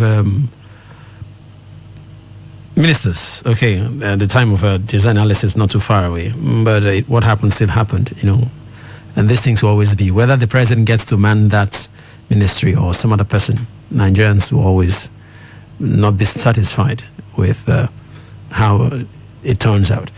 Okay, I want to move to the next story, but I need to take this message first. Good evening. Nigerians should say enough is enough on this practice of our president holding our petroleum ministry and nothing to show for. I am angry. Promo from Port-Harcourt. Okay, but we hear there's no law stopping the president. You know, they don't come out plainly or to say they are handling the ministry, you know, but they just appoint a junior minister for state, and that's what it is. Prince, good day. Since 1999, we keep complaining and wailing. Do you think things will change?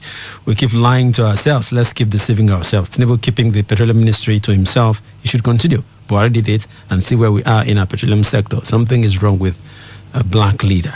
You may doubt me, but something is definitely wrong with a black man, Franklin.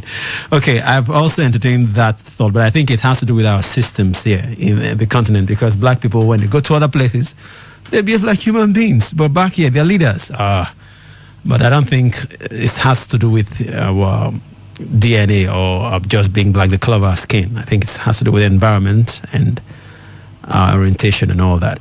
Okay, let's move on. A public affairs analyst and community relations consultant, Pato Bini, has applauded the decision of President Bola Tinubu to scrap the Ministry of Niger Delta Affairs. Obeni, however, called on the president to review the law establishing the Niger Delta Development Commission so as to make it more transparent, efficient, and effective. He spoke during an interview with Today FM. it's long overdue. I had also posited NDDC to be scrapped, but maybe one step at a time. Now we understand that they realize there are duplicates of functions. Again, even the NDDC, where they've pushed all the functions of Ministry of Affairs to, also needs urgent review, wherein you can't still allow the presidency to determine or to make NDDC subject to the dictates of the presidency in certain sections of the NDDC Act. President Tinubu needs to urgently review that provision in the NDDC Act for purpose of independence, transparency, accountability, so that for once the NDDC can actually concentrate on its core mandates without any form of interference. On the creation of the Ministry of Gas Resources, Pat Obiani said President Tinubu should have consulted with oil and gas-bearing communities before creating the new ministry. He, however, posited that what should be of more concern to Nigerians is if the new ministry would be allowed to function without interference. Will there not be duplicates with that of Ministry of Petroleum? Before some of these creations, there would have been a community participation in the process of formulating these new programs and policies. But I doubt if that was done. Well, however, I don't think it's about creation of new ministries. It's about the ability to allow independence, allow sustainability, allow effective performance without interference from the presidency, and actually to monitor and punish those who don't take responsibility for their actions and inactions because of discharging their functions under any of these agencies or ministries. All right, talking point now. What do you have to say about this? What side are you on? You think it's a good thing that the Ministry of Niger Delta Affairs has been scrapped, okay? And some will say we had the NDDC and nothing good came out of it. And then the Niger Delta Commission or Affairs Ministry came up and nothing good still happened, okay? And now we're going back to how it used to be before. Is it better for all of us here in the Niger Delta? What's your take on this? Let me read out the numbers again. 0810-951-0951. That number once again is 0810-951-0951. And for your messages, 0701-9339-962. Hello, good afternoon. Hello, good afternoon. Yeah, you're welcome. You're welcome to the show. Yeah. The President Tinubu scrapping the Niger Delta Ministry will amount to throwing away the baby with the bathwater. Okay. You know, what I mean is that you should look into the affairs of the Ministry of Niger Delta. If there are issues of corruption, get them fixed. You understand? Because you cannot tell us that Niger Delta that is feeding the whole nation. You understand? There you can it's not done. I don't support but you have the NDDC still doing the same, performing the same functions. If there is corruption in the NDDC, if there is corruption in the Niger Delta Ministry, seize them. It's our benefit. It's what we gain. Okay. There's nothing wrong about it. So you think the Niger Delta? You think the Niger? Okay. Can you hear me? You think we have benefited? The Niger Delta has benefited from the creation of the Ministry of Niger Delta Affairs? Well, you said what? You think the region has benefited? I think that was in 2008. You think the region has benefited from the creation of the Niger Delta Affairs Ministry? What I'm saying is that if the NDDC and the Niger Delta Ministry working together, they are unable to achieve anything, and you are trying to remove one full leg cannot stand, and you're removing. Okay, I don't know where that sound came from, but from your end. But I want to know if it would have been better to have both or to have just one. And you think the Niger Delta region will be the loser if following the scrapping of that ministry? Has it done us any good? Hello? Yeah, Mr. Zion, good evening. You're welcome to the show. The president have not announced if he has scrapped the ministry now. Okay. So are we speculating? And I don't know, we are good at this in this part of the country, in the Niger Delta region. We speculate, we under propaganda and say things that are not even in existence. We would have waited Wait for what? There are indications pointing in that direction. He just said don't forget. He said more ministries to be created. And we know about that. Will be disbanded. Is it not so? Okay. So let us give him time to make that announcement. Yes, we know that the Niger Delta Ministry, of course, is like the pioneers never utilized the privilege of that ministry created by the former President Goodluck Jonathan. Now that ministry... The Niger Delta Ministry, I think it was created under Musa Yar'Adua. Musa Yar'Adua? Yes, Yar'Adua. Okay. They did not function as a body to develop the Niger Delta. They became a body for certain political class. Today, the Niger Delta Ministry is now overseeing the NDDC. But has anything changed? Has anything changed?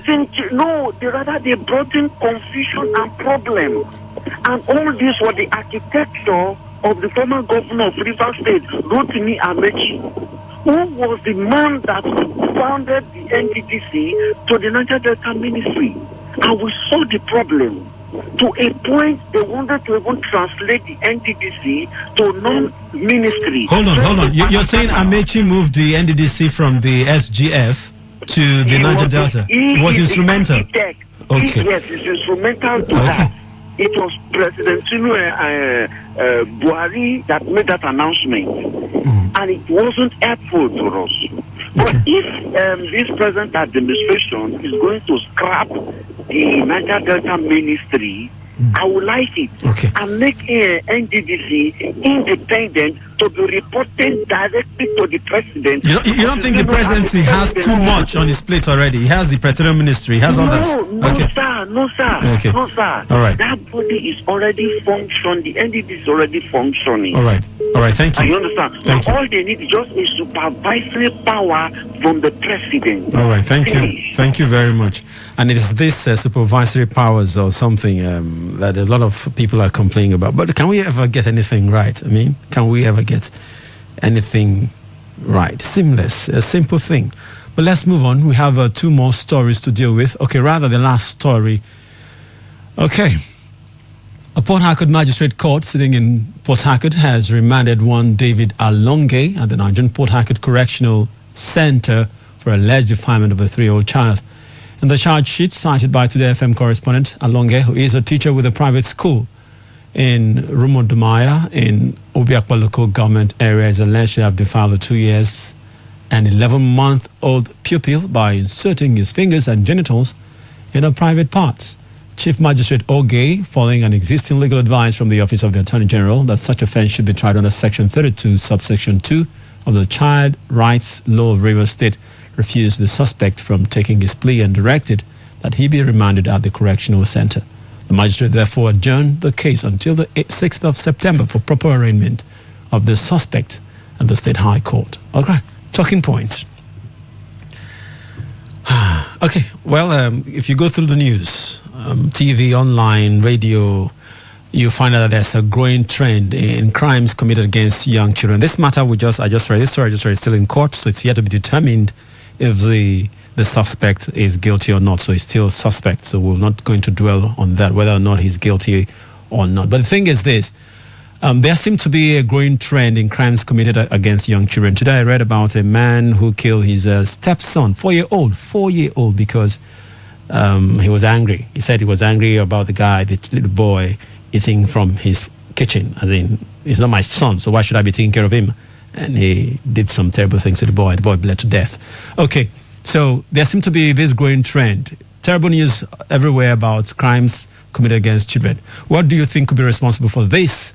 And how can parents protect, parents and guardians protect their kids and their wards from predators, from harm and all whatnot? All right, tell me. Hello? Hello? Mr. Prince, good afternoon. Good afternoon. Welcome to the show. Hector. Okay, Hector. On this last news we just read, no, this one is what we're dealing with now, please. The man that abuse a little. Yeah, we're talking about protecting kids from this kind of danger and harm. How can it be done? And what could be responsible for the growing crime against children? Yes, I think the law should. We have to bring the law upon any person that is found guilty, especially those men that defile little children. And women too. And women. It is uncalled for, honestly. And it is a news that whenever I hear it, especially the men that does that, it puts men in bad light. What could drive a man to do such a thing to a child? It should be protected. I can't even think of. I don't even know. Having feelings for a little child, I don't get it. I don't just get it. For goodness sake. All right. I don't know how they do that. It's just unfortunate. I don't know. Okay. Afraid them. They should be part of the law. Then we have to. Okay, we have to have that in our laws for us to carry through. I think there's a country that does that, okay? And they give you one injection that dries up your genitals. I think something like that. Or is it? Yeah, I think there's something like that. Okay, 0810951091, 0701933962. The last, the second one I reeled out for your messages. Okay, in a short while, we'll go back to the top, bring you the headlines of all the 4 stories we're looking at. Then we'll take all of your messages. I will take all of your messages, and then we'll round things up. It is 4:42, and of course, it is the platform on 95.1 Today FM, and I am Prince Jubo. Okay, 0810-9510-951. Hello? That's not working. All right, let's take the headlines of the stories we're looking at on the platform this Friday afternoon. People of Oshiboko community in Ahoda East local government area dethroned paramount ruler over alleged fraud. Analysts react to President Bola Tinubu's apparent plan to head Ministry of Petroleum Resources, and public affairs analyst Pato Bini applauds the decision of President Bola Tinubu to scrap Ministry of Niger Delta Affairs. Port Harcourt Magistrate Court remands man in prison for allegedly defiling 3-year-old child. All right, you can call in. You can react to all 4 headlines. If you missed the first one or the second one, now is the time for you to call or to text in reaction to the headlines. Okay, keeping my word, I go to the text message portal. Hello, Mr. Prince. The ongoing brazen attempt to scrap the NDDC. Brazen, okay. Okay, choice of words. All right, the ongoing brazen attempt to scrap the NDDC by the Tinubu-led government is particularly shocking in spite of the huge corruption and favoritism that is switching the commission that remains the glory of some Niger Deltans who stood with the APC through thick and thin. Mr. President should rather focus his attention on areas that are germane, such as education, security, health, creation of jobs for the youths, and state of the environment, to put his administration on his toes. I invite Mr. President to immediately do the needful. Vinazo Kletuskova, Bodo City. Thank you for your message. Okay. Good afternoon, Prince. On President Tinubu reserving the Ministry of the Petroleum Ministry to himself is just a tradition that was created by President Obasanjo, because it is the most lucrative ministry in the country. Nothing, absolutely nothing will come out. Paul Michael from Ada George. Hello, good afternoon. Prince Ajibo. Yes, yes, you're welcome. Niger Delta Ministry, honestly, is unnecessary. Look, we have here in the Niger Delta, we have the NDDC, we have Niger Delta Ministry, we have amnesty program, we have 13% derivation. Don't we deserve it? We have, don't we deserve all of it? But in all of this, has the Niger Delta developed? Has it developed? That is the problem. It has not developed with all of these things. The Niger Delta is still the way it is. And that Niger Delta Ministry is honestly, I don't know why Yaradua created that ministry. You guys clamored for it now, didn't you? They clamored for it, but So because NDDC is doing virtually everything that the Niger Delta Ministry is supposed to do, and even with that, the NDDC itself has been engulfed with heavy corruption. So nothing is happening. Look, with all the money that see when Niger Delta people complain, sometimes I get angry because I feel they are their own problem. The reason why it has not a lot of money has been plowed into this Niger Delta, but where into the pockets of the same Niger Delta people, few of them. So this is unfortunate. Thank you. All right, thank you very much. But you should know that it's not only Niger Deltans that are profiting from the NDDC and the Ministry of Niger Delta Affairs. Of course, you know how the board of the NDDC is constituted, just like that of the Northeast too. So you have people from other regions being part of it, and so most times the largest has to go round, if you understand my meaning here. Hello, good afternoon. Good afternoon. Good to have you on the show. Vincent calling from Buri. Okay. For the scrapping of the Niger Delta Ministry, I am in support of it. Okay. Because even this NGDC own, you know that there is a particular road that I'm always complaining on air. That the name of that road is called Guara Lala Road. It's Guara community in Guara. You know that Guara is in Kana, right? Is it in Kana? Yes, okay. In Kana, yes. In Kana, local government is Guara. The name of that road is Guara Lala Road. So, that road was being flagged off by NDBC. But do you know that up till now, that road has not been done? I don't know who they give that contract to. Do you know what is happening on that road now? How long has it been ongoing, the road? This is, in short, they are not doing anything on that road at all since when it was being flagged off that they want to work. When was it flagged off? When was it flagged off? It was about 6 years back, or if not 7 years, during the Goodluck Jonathan administration. Oh, that should be more than 8 years then. Yes, so this road has been there. We have been complaining. Even we cannot pass. The children cannot pass on that road and go to school. Our women has been so many things has been happening on that road. So I discovered that this very commissions has not been doing anything at all. So if a road like that is there, so they are asking for more ministry and things like that is there, how can we succeed with all of these ministries?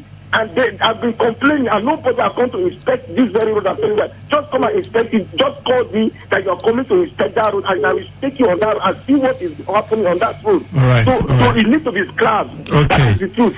All right, thank you. Very much. Okay, thank you for your time. Interesting. Actually thinking, some would say the more the merrier. In this case, should we say the more the better? But Niger Delta are coming to say scrap. Okay, whether you scrap or not, the money will go elsewhere, wouldn't it? Good evening, Prince. The king dethroned may not be in order, but bet me, there must be very good reasons why his people went that far. My advice is the king should go to court and claim his position if he can, and also be of good behavior after all. Comrade Nicholas Erasmus. All right, I'm sure he's heard you, Nicholas. Thank you for calling, for sending that message in, rather. Hello, good afternoon. Good afternoon once more. Okay. Hector, good to have you back. On the king dethroned, I don't know the culture and the tradition of the people over there. But I understand that the king belongs to the people, and the people also belongs to the king in most traditions. Now, the king is recognized by the gods of the land.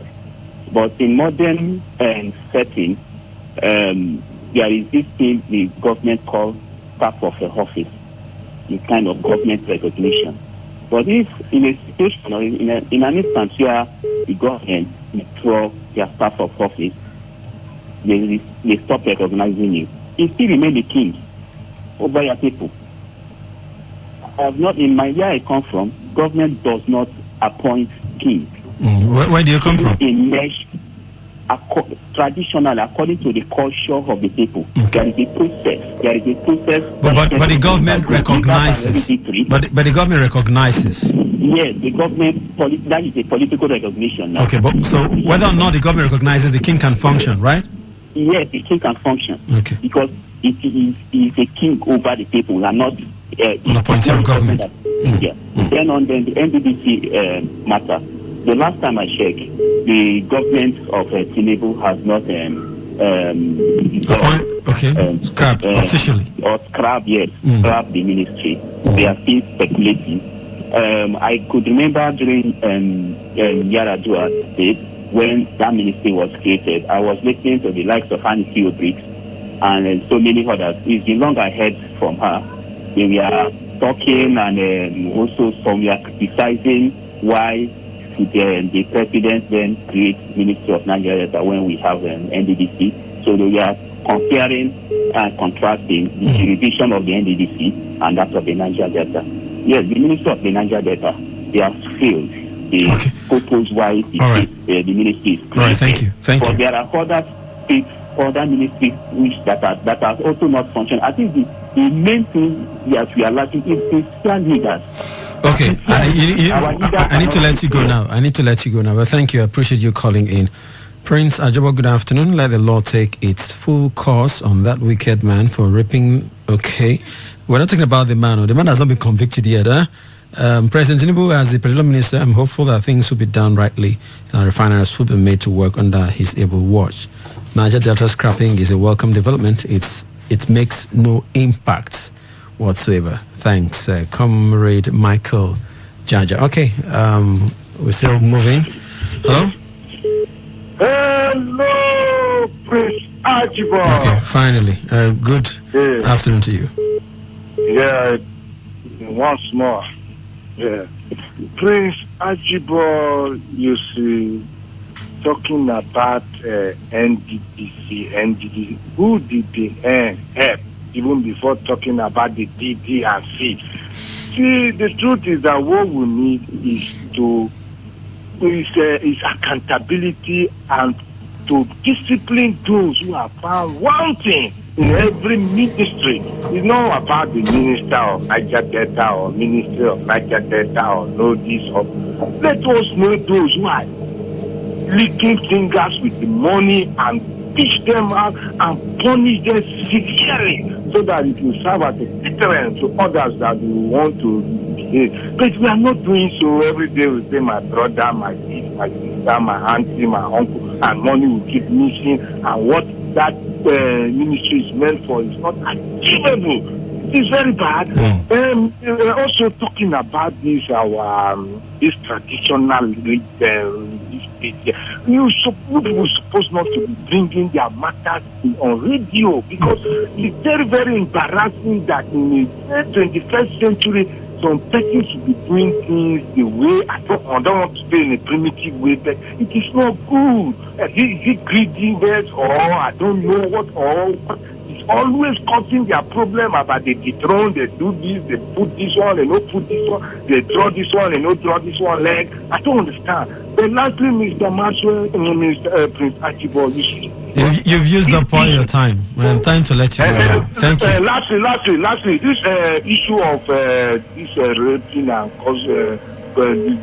defiling little children, I think that law of castration should be brought in to stop this issue. All right. It's very important. All right, thank you. Even where people are shot, I mean, you're killed for pushing drugs. People still move drugs to those countries. So whether or not you go by castration, I don't know if it's going to yield any fruit. But let's round off the show. We're almost out of time. I won't be able to take any more calls. This message here reads, any man that cannot have mercy on the child of 3 years cannot also pity anybody in any case and should not be allowed to exist in the midst of the living. He's a dangerous predator to humans. Collins is saying that. Okay, Collins, 3-year-old. The Niger Delta ministry has been a cash cow to a few politicians. It's a duplication of the NDDC. It should be scrapped. Bibi Egemi. Thank you, Bibi. One could say the same thing of the NDDC and many other ministries too. So should we scrap the NDDC? The National Assembly, people have been making money through the National. Should we scrap it? The NNPC is there too. Should we scrap it? Why scrap Niger Delta Ministry and create gas ministry? Okay, what is petroleum? Is gas not petroleum? Why the duplication of petroleum and gas ministries? Mr. Law wants to know. All right, thank you, Mr. Law. Okay, time for me to run now. But I'll have to take the thoughts of Mazi Ikegod, who just stepped in and is frowning too. Hello, Ikegod, are you frowning or... I did. Nobody is happy. Speak for yourself. I'm a very happy man. Oh, yeah. Oh, sorry. I'm sorry about that. I'm not happy. Okay. I've not been happy since. So, has Tinubu got something to do with your state of mind? Sometimes government policy is affecting me. Like which one? My brother. I don't need. I'm a citizen of Nigeria. To buy fuel is my problem. Talk to your ancestors now. I don't tell them. I've told them what is happening. They said they are aware. But the problem is that we go give them the wrong destiny to use. Sorry, Moko, leave that. Are their hands tied too? With spiritual ropes. In fact, they have told us the solution, but we cannot change it. Okay, I was talking about. It's unfortunate. Yeah, there's a fellow who's been remanded at the correctional center in Port Harcourt. Is suspected of having, from the news, defiled a 3-year-old child, a school teacher for that matter.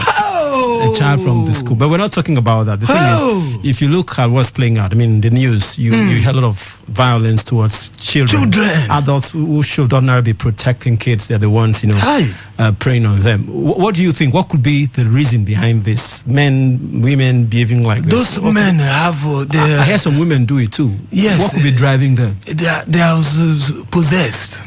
It's not. They are not normal. They have a psychological deformation.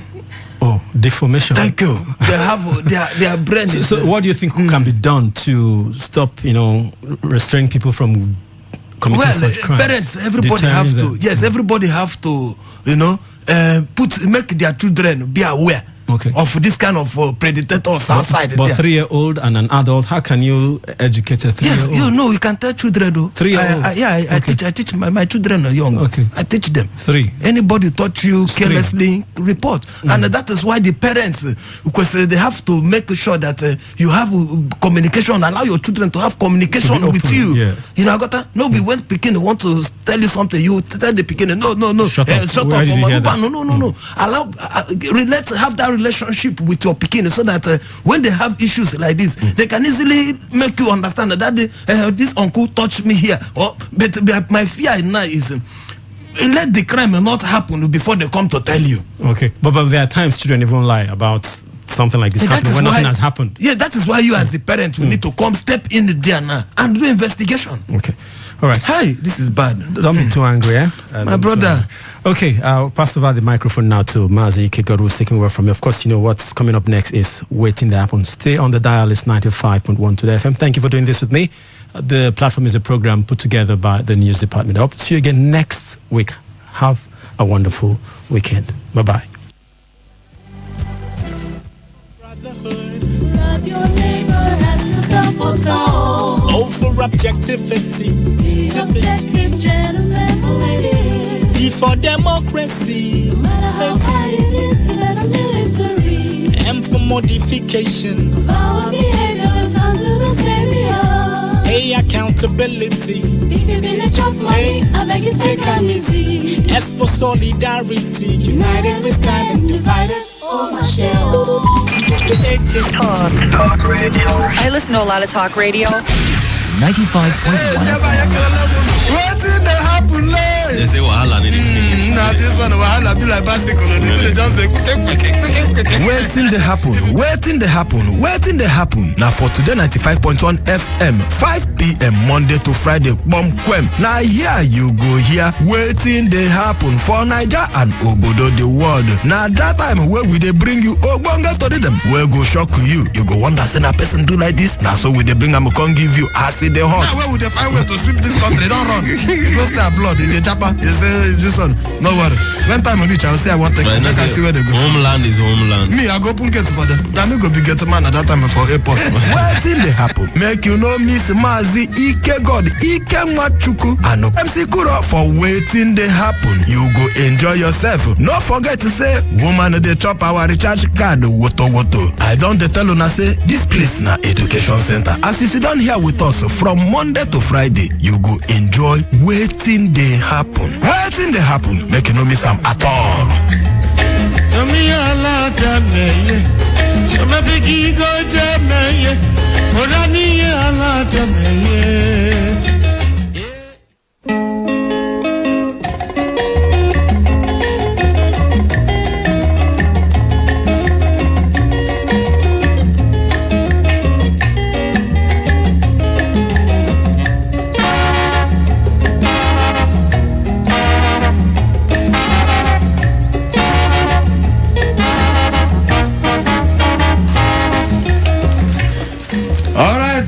Thank you very much. You say you sit down there, they listen to Ross, they listen to Today 95.1 FM, voice of the people.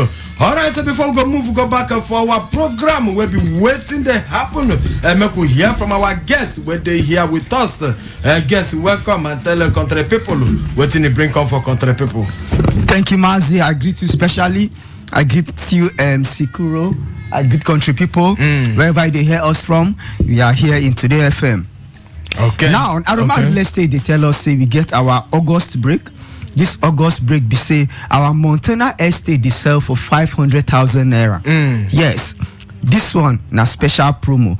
This promo be say we want make more people landlord and landladies within the River State University. Yes. Oh, that one good. Okay, tell us where Aroma Real Estate properties then day and the price where they get. We get other ones where be say na Fine City Classic Estate.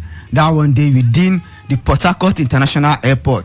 Yes, that one they sell for 750,000 for a plot, and we get our other Prosperity Layout. That one day within Eleozu and Neka Link Road, within the Paradise Estate, the Pearl Garden, and the Queen's Park. That one they sell for 9,500,000 naira. Then we get our Groove City. That one day for Rukboku behind the Redeem Campground. That one they sell for 2.5 million naira. Yes.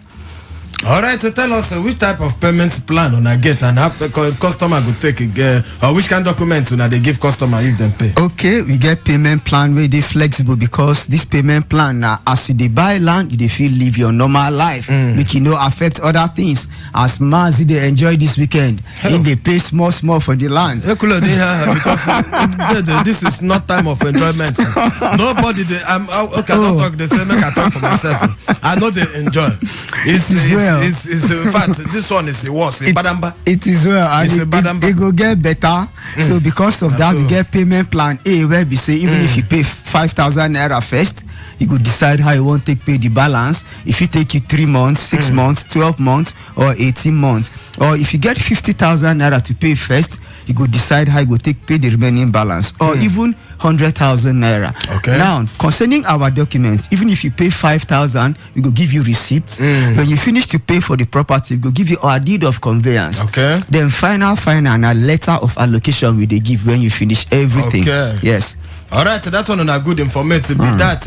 Okay, where your office there and your phone number make contact people here. Our office day for number 10 NT Choba Road, Rumokuta Junction. Now there our office day and our phone numbers now 0806 4919 962. That number again 0806 4919 962, and the second phone number 0703 1109 663. That number again 0703 1109 663. The third phone number 0803 9373 969. That number again 0803 9373 969.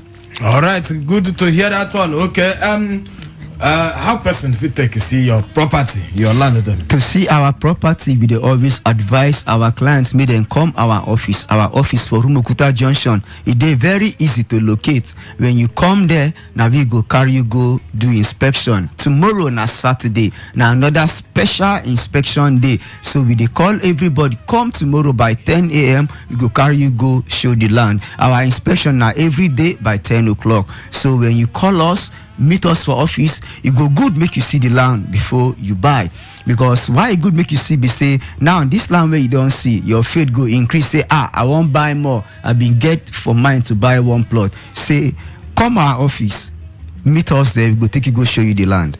And this one good to hear. Okay, what to make you think Aroma Real Estate to use? Is they different from other real estate companies? That look here. Yes, as we they always quote that English grammar there to be different. That means say you won't do something where you go they different from other human beings or other people they do the same business or the same thing. Because of that, we they do instant allocation, as we they always remind people. This instant allocation means say if you pay even your 5,000, your 50,000, or that your 100,000 naira first, we go show you the layout for office. You go choose your plot number. So when you reach the land, we go tell you say that plot number where you choose, see where it dey. If you mark them to show say true, this one na my own. Then we will no one lose. The second point be say we will no one lose our investment. So we they do a thing Oyibo they call due diligence to make sure say this where we they buy land from. True, na them get them. Government wahala no day, community wahala no day. So this money where they invest, it is secured. Anybody where they come buy land with Aroma Real Estate, in money they secured too. All right, so this one is good information. Okay, continue. Give us other information. Yes, our phone numbers again now 0806 4919 962. That number again 0806 4919 962, and the second phone number 0703 1109 663. That number again 0703 1109 663. The third phone number 0803 9373 969. That number again 0803 9373 969. The good news where we get this evening now for our August break promo. This our August break promo now for our Montana estate. Normal that land they sell for 750,000 per plot, but because we want make more people landlord and landlady within the River State University, we they give them for 500,000. Now we they call Nigerians when never get land there, even home and abroad, come to Aroma Real Estate. Get one plot there. This one you go pay outright and other benefit there. No, when you buy land from Aroma Real Estate, you they pay bush entry, no matching ground. You no go pay even agency. Even if na person bring you no go pay am agency. Now we go pay am ourselves. We don't take that burden off our clients. So we they tell people say come. Then we get other group city. That one day Rukboku they sell for 2.5 million. Our phone numbers again now 0806 4919 962. That number again 0806 4919 962, and the second phone number 0703 1109 663. That number again 0703 1109 663, and the third phone number 0803 9373 969. That number again 0803 9373 969. The good news be say this our Montana estate we sell for 500,000 outright purchase. We dey remind you again, this one day behind the River State University. Yes, Abara campus, Faculty of Agriculture. This school then don't commission last year November by the former governor, Governor Wike. So students don't they attend lectures there since last year November. And some of them they look for accommodation for that area. We get also a Montana estate around that area. Phase 2, phase 1 day there, phase 2 day there. We get our fine city within the Port Harcourt International Airport. Then our prosperity layout where Mazi and MC Kuro get their plot secured. When fuel come down, that one when fuel come down. Yes, true. That area now for the big boys and security priority. That prosperity layout they sell for 9.5 million within Pearl Garden, Paradise Estate, and the Queen's Park Estate within Elios and Neka Link Road. Another good thing we say, this our land. If you pay once, if you pay 3 times, different times will go there, easy for you. Our phone numbers as they go now 0806 4919 962. Right. And thank you very much, Mazi. All right, thank you very much. That one now Aroma Real Estate be that.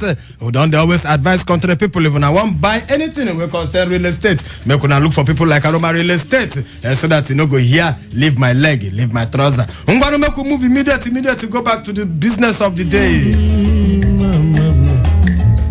So me a lot of me, so my biggie go to me, Orani a lot of me, yeah.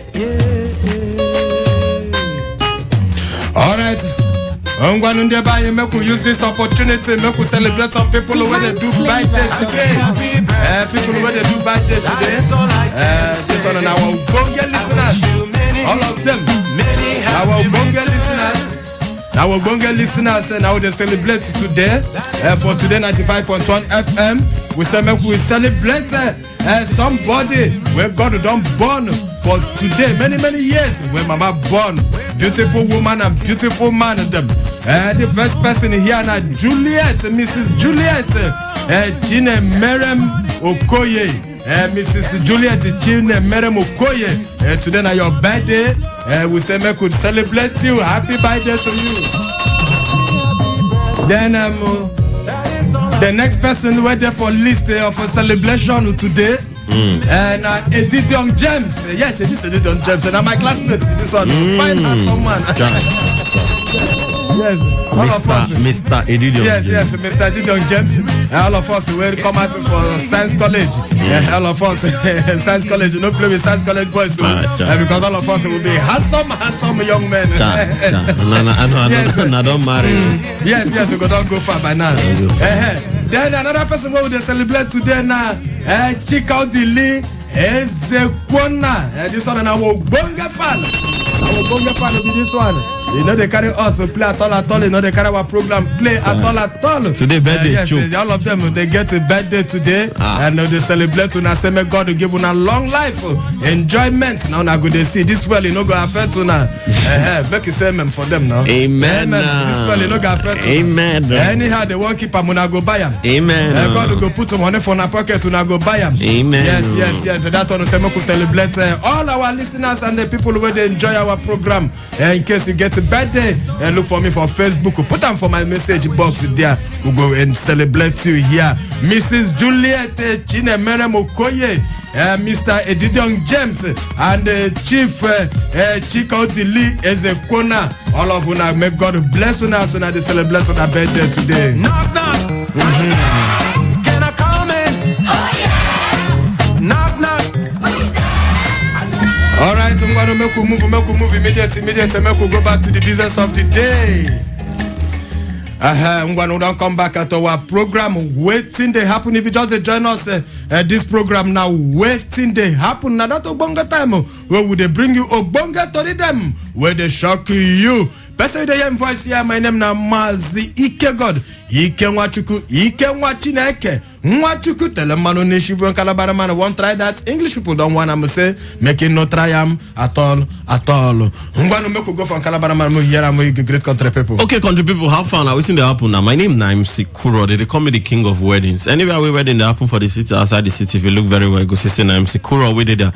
I always talk this thing. Say Peking we then carry for back. They know say the journey long. We don't come ready and won't give an all the top story them where they happen for we country. I can always talk say if you come meet me for Instagram, just type the word Mcekuro EMCEEKURO. Nadia Tanda put on a well done Yaga. All right, I'm going to make a movie. Say somebody go win tickets today for our show. Yes. All right. Meku keep am kule till when that time will reach. So today no need for cash card. Yes, I'm going to make you hear this one.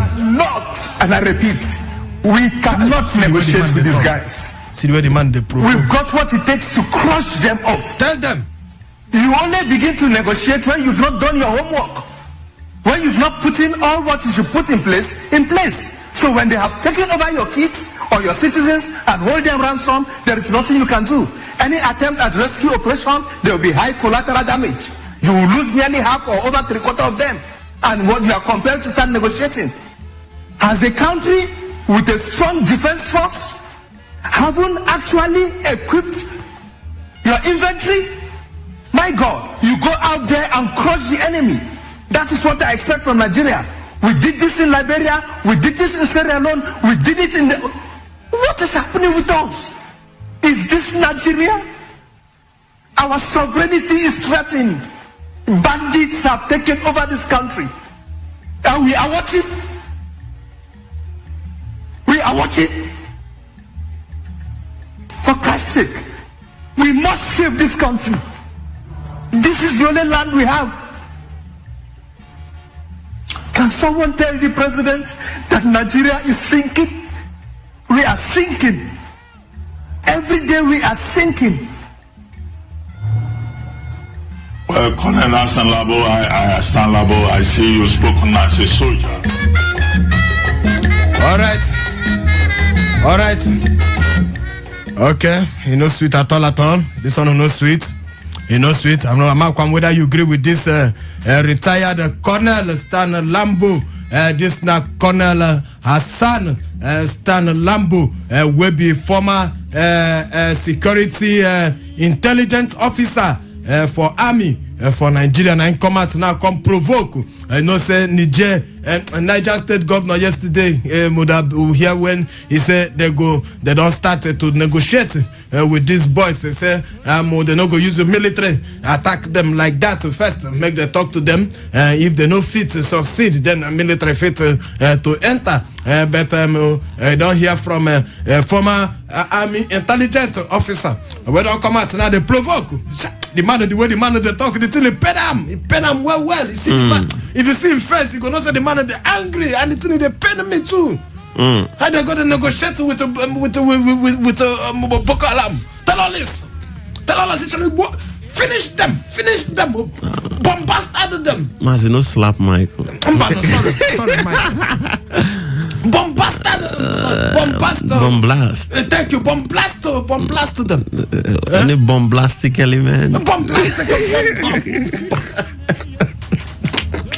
Try this one on the pen and this one on no state. You don't agree with them? To use force? No, you know they discuss with terrorists because them don't do bad things. Yes. And the kind when then they keep people, they need they can't discuss with you. And when they cause plenty problem for the society, they need to discuss with you. So not to attack, but just that if you attack them too, people say go still die. You know? And I gonna shoot. You go evacuate people. I tell them everybody come out from this area. We want bombast everywhere. No, by the time you go tell them to go wrong, go enter where people do. You know? Then why is no? You go use grand. So by the time you can't tell them, no, so then get intel. For all those people that we did that, you know, say some people did that and they give them information. Because those who don't give them information, they know if you attack.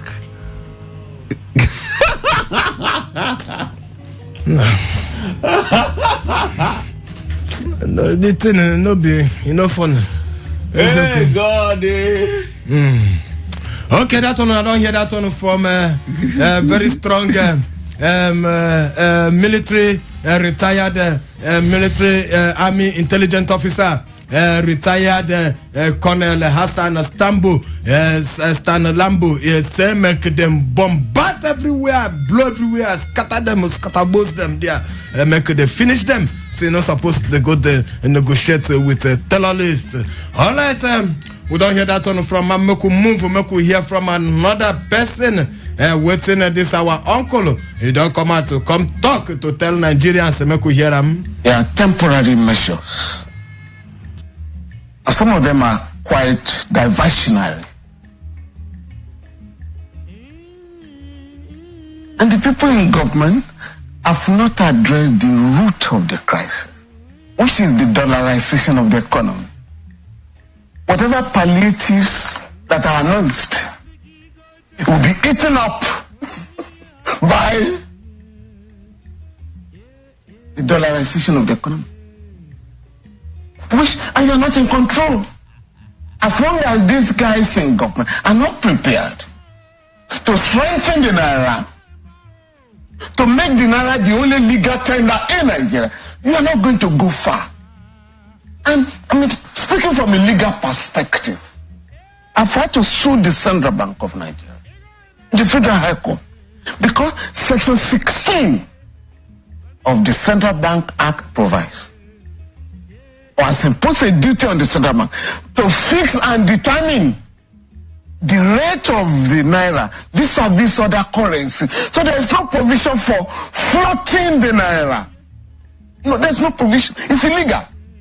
To say, oh, the value of the Naira will be determined by market forces. That is not there in the law. It's not an economic principle that they're adopting? No! Section 20 of the Central Bank Act provides that the only legal tender in Nigeria shall be Section 20 subsection 1. The currency notes issued by the central bank. Only the naira. All right, so down here that one from this one on a senior advocate of Nigeria. You just see the way I put that in own senior. I put a senior. So senior. This one is senior well. Senior boy. This is one of the son of them. Son where they give cotton cap, we give it. And the cotton cap, we get the people who come out and say this one understand. You go look at me here English, here in thinking. You know, just come out your cap, throw it for granted. That's a senior advocate of Nigeria. Yes, na senior advocate of Nigeria. Sand. You are confusing me. Maybe to slap it. Sand. Okay, you get to sand. You get to sand. Okay. But it's called sand. Okay, this one, the person where they talk this one on Femi Falana. He said these people, I don't hear the way they talk. Say even if any kind of palliative way they give people, say the palliative dollar go finish them. Say when you give palliative finish, then chop and finish. You go come give another one. He said a Templar something. You don't pack a palliative away. Oh, but that palliative, man, the problem is the thing go reach the common man because we remember what happened during the COVID period when politicians, most of them, they hoard this palliative. Some of them they share palliative during their birthday. But the man they really talk say not be even the palliative in the look because in the tell you say the palliative say when you bring the palliative come say you go still chop and finish when you chop and it's finish, not sustainable. The problem what we get for Nigeria now where they pay us now I don't know the kind of economic crisis economic team okay yes economic advisors thank you we'll go the advise our president. One bank don't come out to support to say yes, say our president is there for the good track to the move Nigeria forward. As him float the dollar, the float dollar. World Bank they support all that kind of thing because now them they give us $8 million. I mean 8 billion. How many million where they won't collect from them $1 million or more dollars? Femi Falana don't come out to talk say why they go float dollar. Look, this kind of problem now we've been get when Buhari enter office. Buhari enter office, he meet $1 for 200 or 190 something. 200. Push and go up. You can't say no. That time black market they fly for 400, 500. Now Buhari say no, make we leave them. Make we free them. Just like this thing where they happen now. Say when you go meet parallel market. The parallel market. Yes, everything you go there normal. We not go there do this exchange. What would they do? Parallel market they sell it own. Bank they sell it own. They make them. The thing move boom. Now make you see the dollar before you come out. You leave them for 460. Then they use this thing the cushion them. They say they will go find money, push them. To make sure say anything where government maybe business people if you go bank you go get them for that late they go collect money borrow money put them to make sure say dollar still there for Nigeria. Then they make I tell you something them can make a man this one I don't need to go school to go learn this one to understand say if you want to make dollar there for your country since when I say a dollar we go use it they do business will be America will be there Nigeria here we'll get naira will be Nigeria but na dollar be our name na dollar everywhere dollar like you say will be America. What in be our business with the dollar? But when I carry our life, we keep with the dollar. Now look at the dollar, they flog us. I don't need to go school to understand. Say for dollar, since they find dollar, for dollar today for your country, you need to sell something, give a blood to people, then go pay you for dollar. Dollar they enter the country. This one where would they Nigeria like this? What would they sell? They give a blood. Where they go pay also for dollar. The only crude oil where we for say okay. Now they want for this to bring dollar. They don't use them. They do since they said then they use them. They pay this one. They use them NNPC. They use them. No one they enter the country. If this country as a Nigeria we dey like this, say we dey sell fuel, we dey sell. Owu kwanu also say Muhammad kahana boy. Owu also say na crude oil. Owu also crude oil. Say we dey sell petrol nke na eji am motor. This one of they use to drive that's motor. crude oil. Petrol. Okay. What thing would they sell for Nigeria now? Now more. What thing be this thing? Crude oil. Yeah. If imagine, look, think. So they refine them, yeah. If we they sell petrol, we got blood. We they sell kerosene, we got blood. We they sell diesel. Anything diesel, we they sell and got blood. And we also have some other byproducts. Yes, when they feed, they sell, we got blood. Yeah, definitely. We bring in the dollar. Dead. Dollar no go. In fact, Ndiaboki don't lose business because if you go back, the dollar go dey salah. And this thing we don't want to do, Emasi, this thing no this sustainable because if they infuse this money, because one of the problem with dollar they high because of say dollar no dey much for the market. You know that the country. You know they much and. Now when they bring in this money, how we take no day sure say politicians go still dey the ones we go hide this money. So the thing no even dey sustainable. You no go walk. Then you go borrow, you go tire.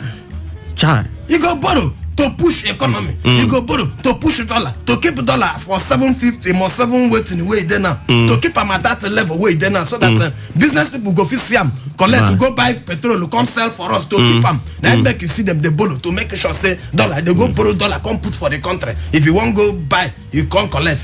How can you think which kind of businessman? What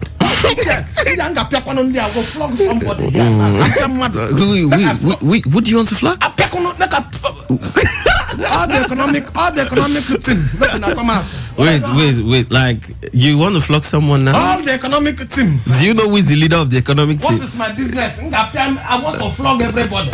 I want to flog all of them. Okay. All the economic team of our president, make una come out. You people will not think for this country.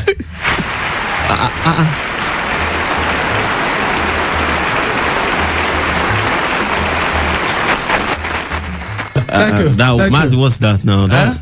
You were clapping for them. Now for my mouth, go yes, and I'm a flog government official. Not be me here. All right, I'm going to move it another to. All right, I'm look another story here where they look at Sanyaya.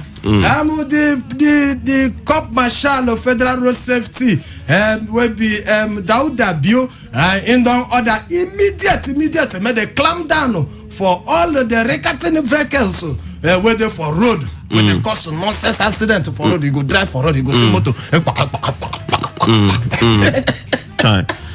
Well, Mazi, that one, those kind of cars, them, I don't know whether na poverty where they cost them because if you look where, at least I know say I don't enter Benin and I don't enter Togo.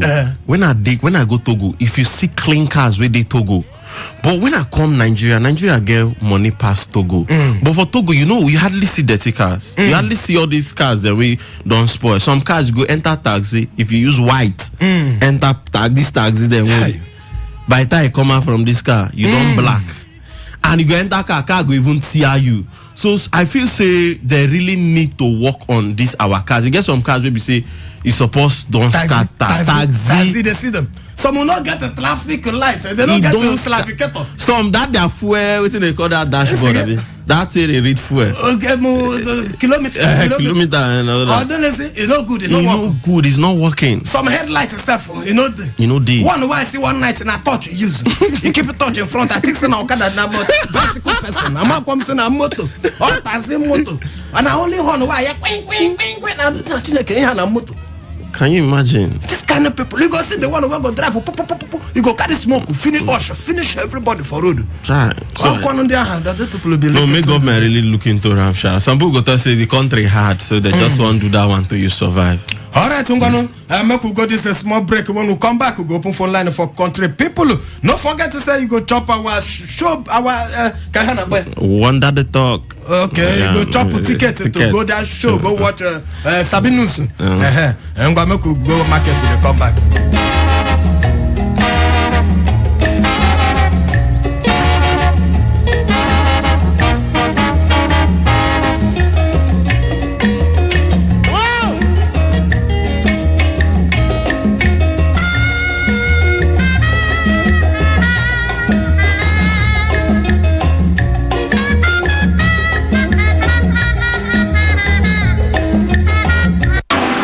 Handel and Coleon Limited presents Wonder Shall Never End. The Son of an Investor. Comedy by Mr. Funny, Sabinus, Dr. V, Busy Mouth, Danny Spry, Kaduna First Son, MC Philosopher, Habakkuk, and many more. Music by Black Bones, G3 Miami, Mr. Clef, and lots more. Dance by the Elite Dance Crew. And on the wheels is DJ Kelvin. Going down on the 20th of August 2023. Time, red carpet starts by 4 p.m. Main event by 5 p.m. Venue, Arena Event Center, GAA Emako Group, Odibola Properties. For more inquiries, please call 0813-574-7608. Again, 0813-574-7608.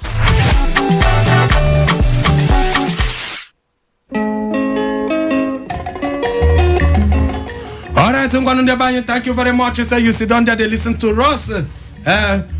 This now waiting to happen, and the person they hear voice. My name now Mazi Ike God. Ike Wachukana they here with the MC Kuro. All right, before we go move immediate for like make a chukin one to read before we go open phone line for country people.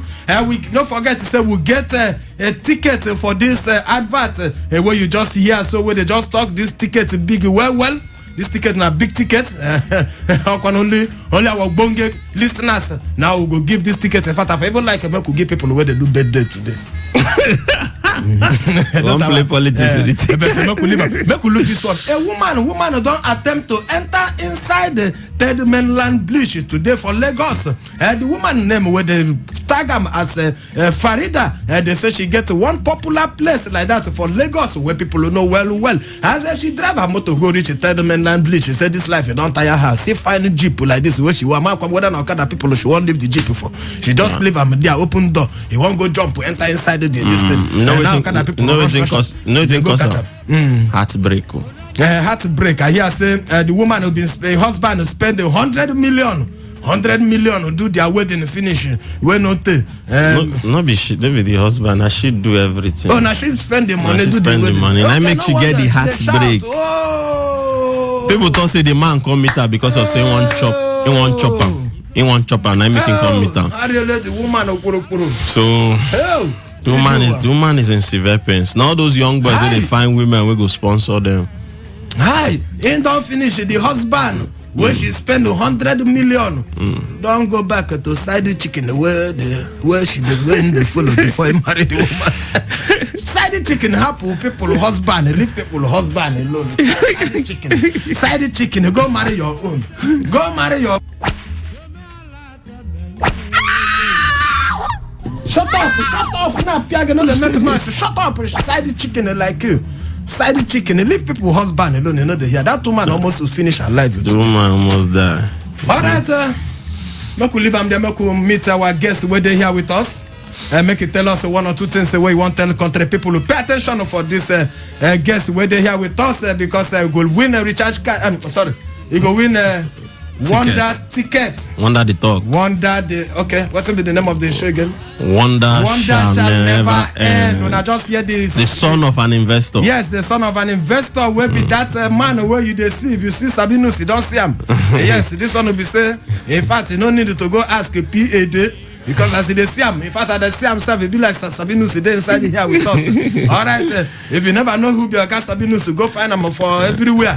You do everywhere, not they hide. As they see Sabinus, they see the man, and I end here with us today. I'm gonna make it great country people and tell us what you carry come for country people sharp. Okay, fellow Nigerians, my name I Wonder the talk. Most people they call me Undo cast, some they call me Undo baby, aka the son of a praying mother. Thank you. Not be new news. Say my show na this Sunday, will be 20th of August. And I no go there alone. My papa go there. Will be Augusta Sabinus. Sabinus will be the investor. Even the subtitle of the show na son of an investor. And na this Sunday, I'm here. Will they carry Black Bones come? We go help us sing better song. We don't even call it add one new guest art. What did they call Kaid? We sing jolly. Kaid is coming through. So Port Harcourt people are beg. Anything one they do on Sunday, make an spare art time. Come celebrate me on the 20th of August for Arena Event Center, GRA Port Harcourt. Waiting to the look here, say the show na 5,000 naira. Give us all the tickets and tickets na 5,000 naira for regular, 20,000 naira for VIP. They will get table for 6 will be 300,000 and table for 10 will be 500,000. But God so kind, both the table for 6 and the table for 10 don't finish. How? So now the regular ticket will be 5,000 and the 20,000 own I remain. I hope that event center I know I'm well anywhere you sit down you go still see everything in clear bright well. And my brother this one you say we won't give now man or woman will give this one or could just give a husband and wife. Give everybody as our hand reach. Okay. Okay, make we check who go win this our ticket. Make we check who go win this our ticket. Yeah. Okay, and then make we not forget say this show no be only my power I use them. It's the guy people will join me. We make sure say this show na success. Okay. One of them na Portland Resort Hotel. One of them na AA Emako Group. Okay. Another of them na S Leader Arena. Another of them now then they call Odibola Properties. Odibola Properties. Okay, where people fit see this ticket to buy if you want go buy the ticket because this one we will hold here, you know go reach everybody hand. My ticket they online. That one are people who no one leave their house. We know how to operate internet. Okay. Just log into www.stellarafricaticket.com. But if you say one step out, say no sabi do this online thing. Make you go any Market Square outlet for Port Harcourt. Okay. Tell them say you want buy one that shall never end ticket. They go carry you go better office. So breeze the blow, still give you the ticket. This one better information I don't hear like this and I make nobody call me here disturbing me. Maz, cook that ticket. You can't bring they never give me. If you never collect, if you never listen to us here, you know go win them. This one on for only this one on in fact it be like this one was strong fun. Yes, you know say when you get the power like this, it is sweet and now I see the power the sweet. As I just hold these 2 tickets like this, it just feel like president. All right, I'm going to make we move immediately make we hear how many people how go take a give who and who go give first caller or last caller. Maybe first caller, anybody we just want. We just want make people just happy. Okay, make we just take 2 first callers. Just take 2 first calls. Make we give them lucky people, lucky winner. All right, make we get. We never call our phone line. The phone number you go use reach us here. The phone number is 0817 0000 951. The second phone number here is 0810 9510 951. Our WhatsApp and SMS number still there here. The last woman will call us the chop our recharge card. This one will not be ticket, but today they give ticket. The number is 0701 9339 962. Now Chinelo who win our charge card yesterday. He don't chop him. He collect and woto. And one make we take with our phone line and who go chop this our ticket. Hello, your name and where they call us from? BK God, I'm a lucky person. My name is Emmanuel Dodo. Okay, Emmanuel Dodo, where they call us from? I'm calling from Port Harcourt. Okay, you want to attend the show? Yeah, I want to attend. Yeah, tomorrow, right? Yes. No, on Sunday. Now on Sunday, no Mr. Maton. Yes, okay. Now on Sunday. Okay. You know where the arena? You know where the arena event today? Yeah. Now I'm close to me. Now I'm just here. All right, sharp. What is the name of this show? Oh my goodness! I just came back from work and I had to on my radio because I love to follow you. I'm a quiet listener. I don't call, but I love to follow your program. So I didn't listen to it right from the beginning. The panel judges them waiting for us here say you know pass this exam. God, have mercy on me, please. God, I beg. I beg you, I beg. Send your picture. Say because you say our Google listener. All right, send your phone number. Send your you get our SMS. Okay, thank you. You get our SMS number? I do, yes, I do. What then go send in last? Will it be your last phone number? Yes, give us your last 4 numbers. Right now? Yes, call them your last 4 numbers. 4999. That is 4 and 3. 4999. 4999. Udodo. Yes. 4999. Write the name there, Udodo. Yes. All right. Okay. You know our station. You go come here. Come collect the ticket. Okay, all right. Thank you. Yes. From now till tomorrow before the show, come here. Come collect ticket. You go drop off our desk. Thank you very much. Then you go put voice for our story. Yeah. Well. for the fact that I supposed to buy airtime. I don't have enough airtime to talk to you. So I just Bye-bye. You don't well, I don't see the problem. Thank you. Yes, he had. Thank you. God bless you. All right, thank you. Just to come collect our tickets. I'm making calls. You don't even get recharge card. To talk for the Tory itself. All the Tory don't bring, you can't give you here. Woman won't jump inside the River, Lagoon. Thank you, Lagoon. Woman won't jump inside the Lagoon. You don't talk that one. Femi Falana. Don't talk to say why they go do the dollar float the dollar. Why they go float dollar and don't carry Nigeria CBN and they go cut. You go talk for that one, okay? And don't tell me say cut marshal. Cut marshal will be road safety. Don't say all those who took motor them where those ones. Where they shaky motor. Say they go start to they come out to them better. They ask say when they come out all these things from people that they use they manage life. Waiting they will be the where the people no, use there's a palliative coming soon. A palliative of 1 cup of rice. Okay, then okay, I'm gonna make we take another call. It be like our second line and they get a problem because they blink since. Make we check with they here. We don't miss you. Try call back. SMS. Make we go SMS. Okay. Our second line. Engineer, our second line, they go well. Biko, you now go try to push in the second line. Okay. Make we check. Okay, SMS. Mazi and MC Kuro, good evening. Mazi, for the woman we won't kill herself because of same man disappoint her, please make single man MC Kuro go and rescue her and take over you. Mazi now you go do MC for them. Nicholas Erasmus. Nicholas, thank you. No go put a voice for the one who concern Nigeria. Then two live man and woman talk.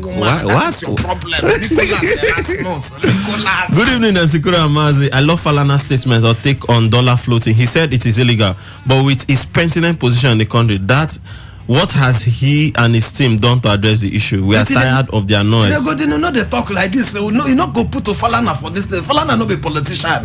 This is human rights activist. Desmond Ezekiel from Iliozu. Desmond, and I see no human rights activist with this. You don't hear saying they sue government every time. Desmond Ezekiel, I not say the thing they provoke you. Good evening, countrymen. MC Kuro, they enjoy the way they take laugh. CB gifts from Ozoba. CB gifts, well done. No, I'm going to take this call. Okay. I'm going to know that this person go win our recharge card. Hello, your name and where they call us?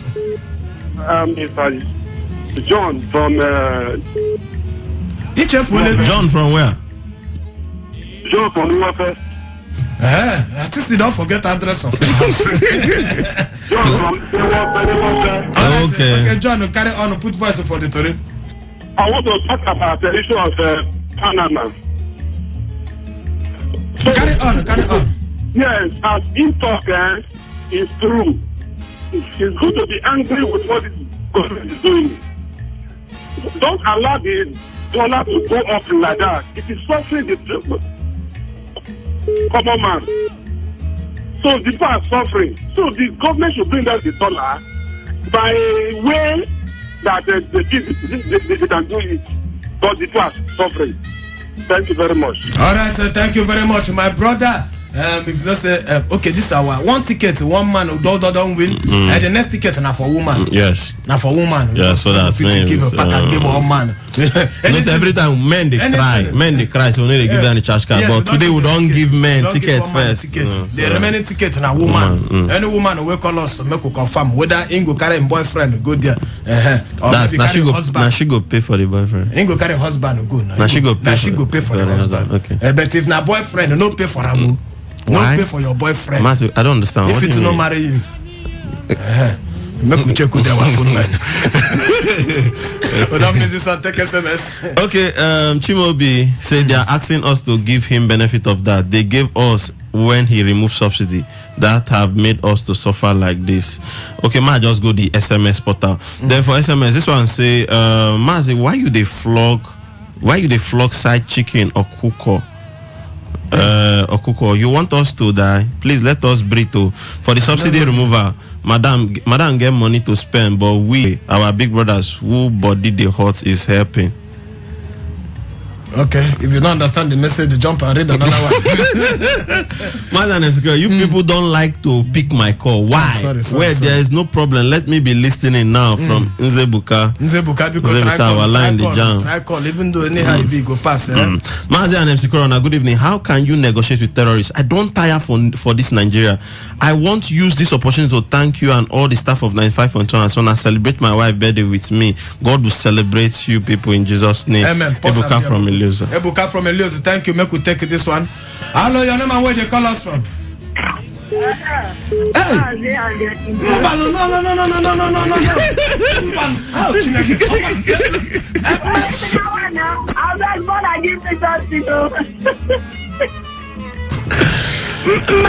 Meso, you dey go show?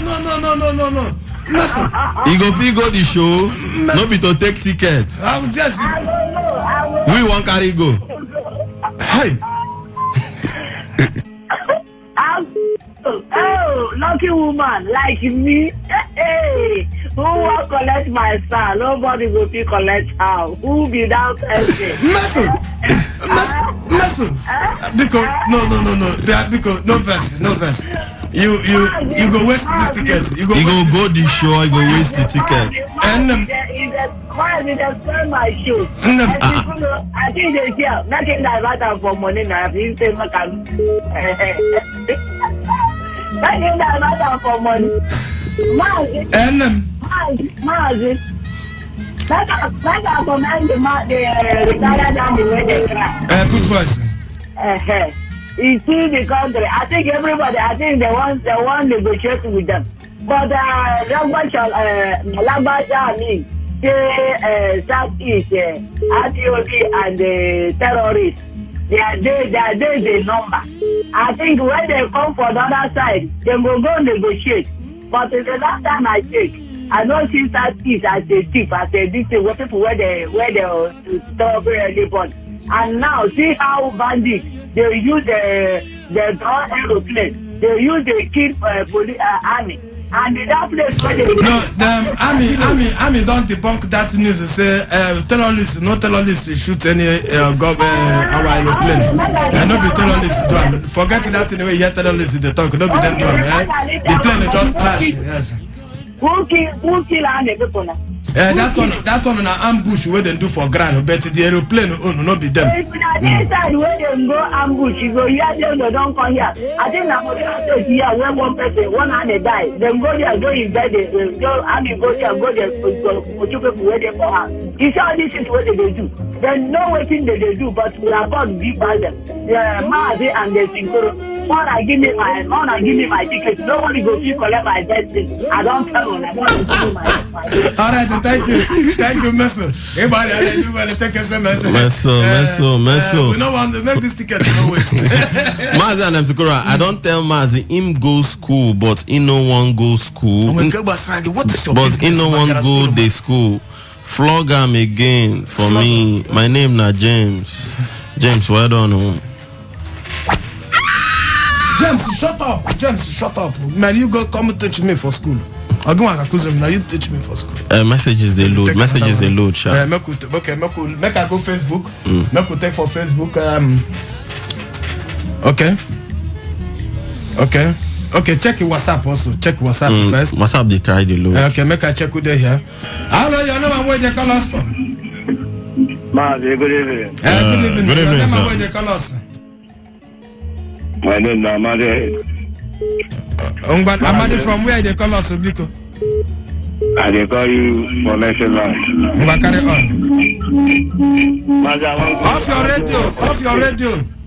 Off your radio because so we go hear you well. Mazi. Carry on. Here, I want to go work for Niger. Ekuchala. How is it talk? He said don't do work for Niger before. He say one go work for one go work for Niger. Allow woman to call whether they go chop serious woman whether they go chop ticket because man how did they consign us? What they consign us whether I want go Niger what be my business? Now update. You consign us. They give you update. I don't want to update. All right, make I take a SMS for. Okay, make I take a Facebook message. David Munem. Oh, nah, Biko. No verse for this your name, David. Make we live for David. He said, make we come, make we eat. Forget about Nigerian problem. He comes show us a picture of food here. Thank you very much, David. Adewale Sahid, Moyuwa, he said, Mazi and MC Kuro, I beg, I need ham. Which one be ham, Okwan? I need them. Okay, be like, okay, say, you need them. Okay, he dey beg for ticket. Okay, sorry, now woman will go call to take the ticket. Make we check with her here. We don't miss them again. Try call back, no verse, even though our network, you know, to be friend of anybody today. I think take message. Make I take this one sharp with Jumbo. Okay, Jumbo Biobele Arela. He said, Biobele. He said, help me wish my capacity former union leader Mege Orianwo a super birthday celebration. Okay, Mege Orianwo, happy birthday to you. Next time we will remind us quick so that to go join them. Chile doing is Mazi, greetings to you. Please allow the side chicken to finish the corn. Hell, Chile doing this one no good enough. How they go finish when they finish another person corn? Then waiting go remain for the honor of the corn. Chile doing again. Okay, make we go phone line first. Make we check who they here. Whether I go chop our ticket. Hello, your name and where they call us from? Hello. Good evening. Good evening, one name. My name is Hector. Hector, where they call from? They call from the game. Carry on, I beg, I feel represent my girlfriend. Now she go use her mouth to call the collector. She dey close to you. She dey close to you there. No. You didn't even get option on yourself. I'm going to put the voice for the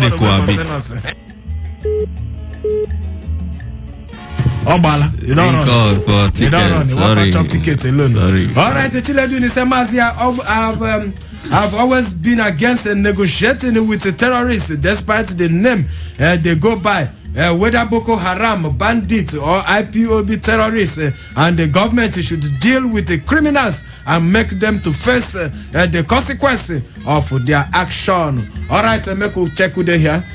Hello, your name and where they call us? Hello, Mark. Yes, good evening, sir. Good evening. My name is Nabudi. Good. I come from Port Harcourt. Okay, good. You carry on. Mark, see what I do today.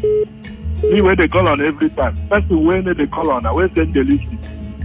Now in call on I carry the whole thing, give up. You get people where they call on every day. Anyway, I make on as they go. Good, no verse. You know, this is an all by luck. Now we say the first caller.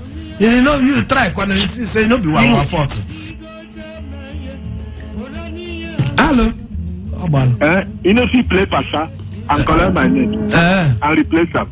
Okay, more replace them. I know fit no they do like. We don't do that electoral fraud. No, they do like them. We don't do electoral fraud.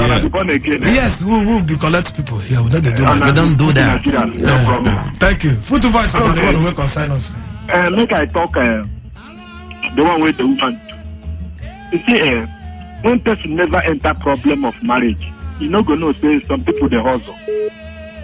This life no day easy. That woman will see there. Maybe she don't go many places to pray for husband. When you see working people they suffer, they go many places, many churches, you see crowd. So anyone where they see, whether good or bad, then they put head. And now that young man now don't take advantage of the curiosity of the woman. Don't enter. And the woman chop the woman. And the woman wants. Child, sorry. Good day. Network will not too like you, dear. Okay, make it take a step. Mazi and Msikoro, we road safety arrest police and River State Task Force with their rickety vehicles that are not road worthy. Meanwhile, why are they still standing on State Street after a court stopped them? Today, they are standing at the gate of Open University in NTA Road. Yesterday, they were at CFC flyover impounding vehicles. What happened to the court order? Be serious, please. Mr. John. Okay. Mr. John, thank you for that one. We'll go ask them whether they go pursue police people. Make we check whether woman will go call us. Okay. Check the next call. Take a Mazi Ikegod and Msikoro. Good evening. This woman wanted to jump because of her heartbreak. She don't like her life because of man. She no get work. Okay. Make we check with they here. Hello, your name and where they call us from?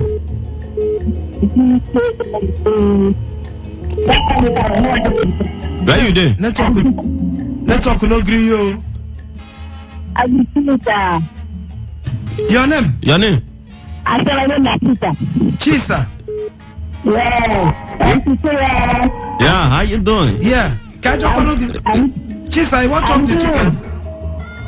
No, my first time. You want to up the ticket? You want your ticket? I'm not going to see you. Thank you, you are good. Thank you. You put the voice for the story. What I want to talk about, I will tell them to talk. Even if you talk from Matthew, you know, the people don't listen. They don't listen. The prayer, the same God help us for this country. All right. So bring your last 4 numbers. Even if you don't want tickets, we'll give you a small dash time for calling. Bring your last 4 numbers. Your last 4 numbers. Last 4 numbers. You don't want airtime, okay. You don't want tickets. You don't want airtime. I was going to call them again. 0267. Okay, 0267. Yes. Send your number. Come our SMS. That man never send your number. Thank you very much. You send your number. Come our SMS. All right. Send that to this number. No, for our SMS number. I supposed to get them. You supposed to get them. I'm going to drop your call and make a call. I'm sharp. Then tell them that man never still send your number. The person who will win our ticket, he never send your number. Take the number when I will send you a number. Come now. If you reach 6 o'clock, I don't lose them. The number is 0701 9339 962. 0701 9339 962. Send your number, come that number. Immediately. Make we check with them. Hello, your name and where they call us from. I hope you say no. Lucky caller. Nancy, good evening. We have been waiting for you. I'm super agree. Good evening. How are you? How are you? Fine. This is Lady J. Lady J, you can go to shot. No, I'm not going to go. You not going to get time. All right, thank God. Lady J, you chop our recharge card now, I don't shop the recharge card, no problem. All right, thank you very much. I want for that woman. Sharp. Time is still again. I know the bye-bye now. All right, thank you very much. You understand, you be understanding woman. I bet made that man send the number. That woman will chop our ticket, send your number, come sharp. All right, oh yeah, Biari J. On our corner, and I'm going to leave them there Monday to Friday.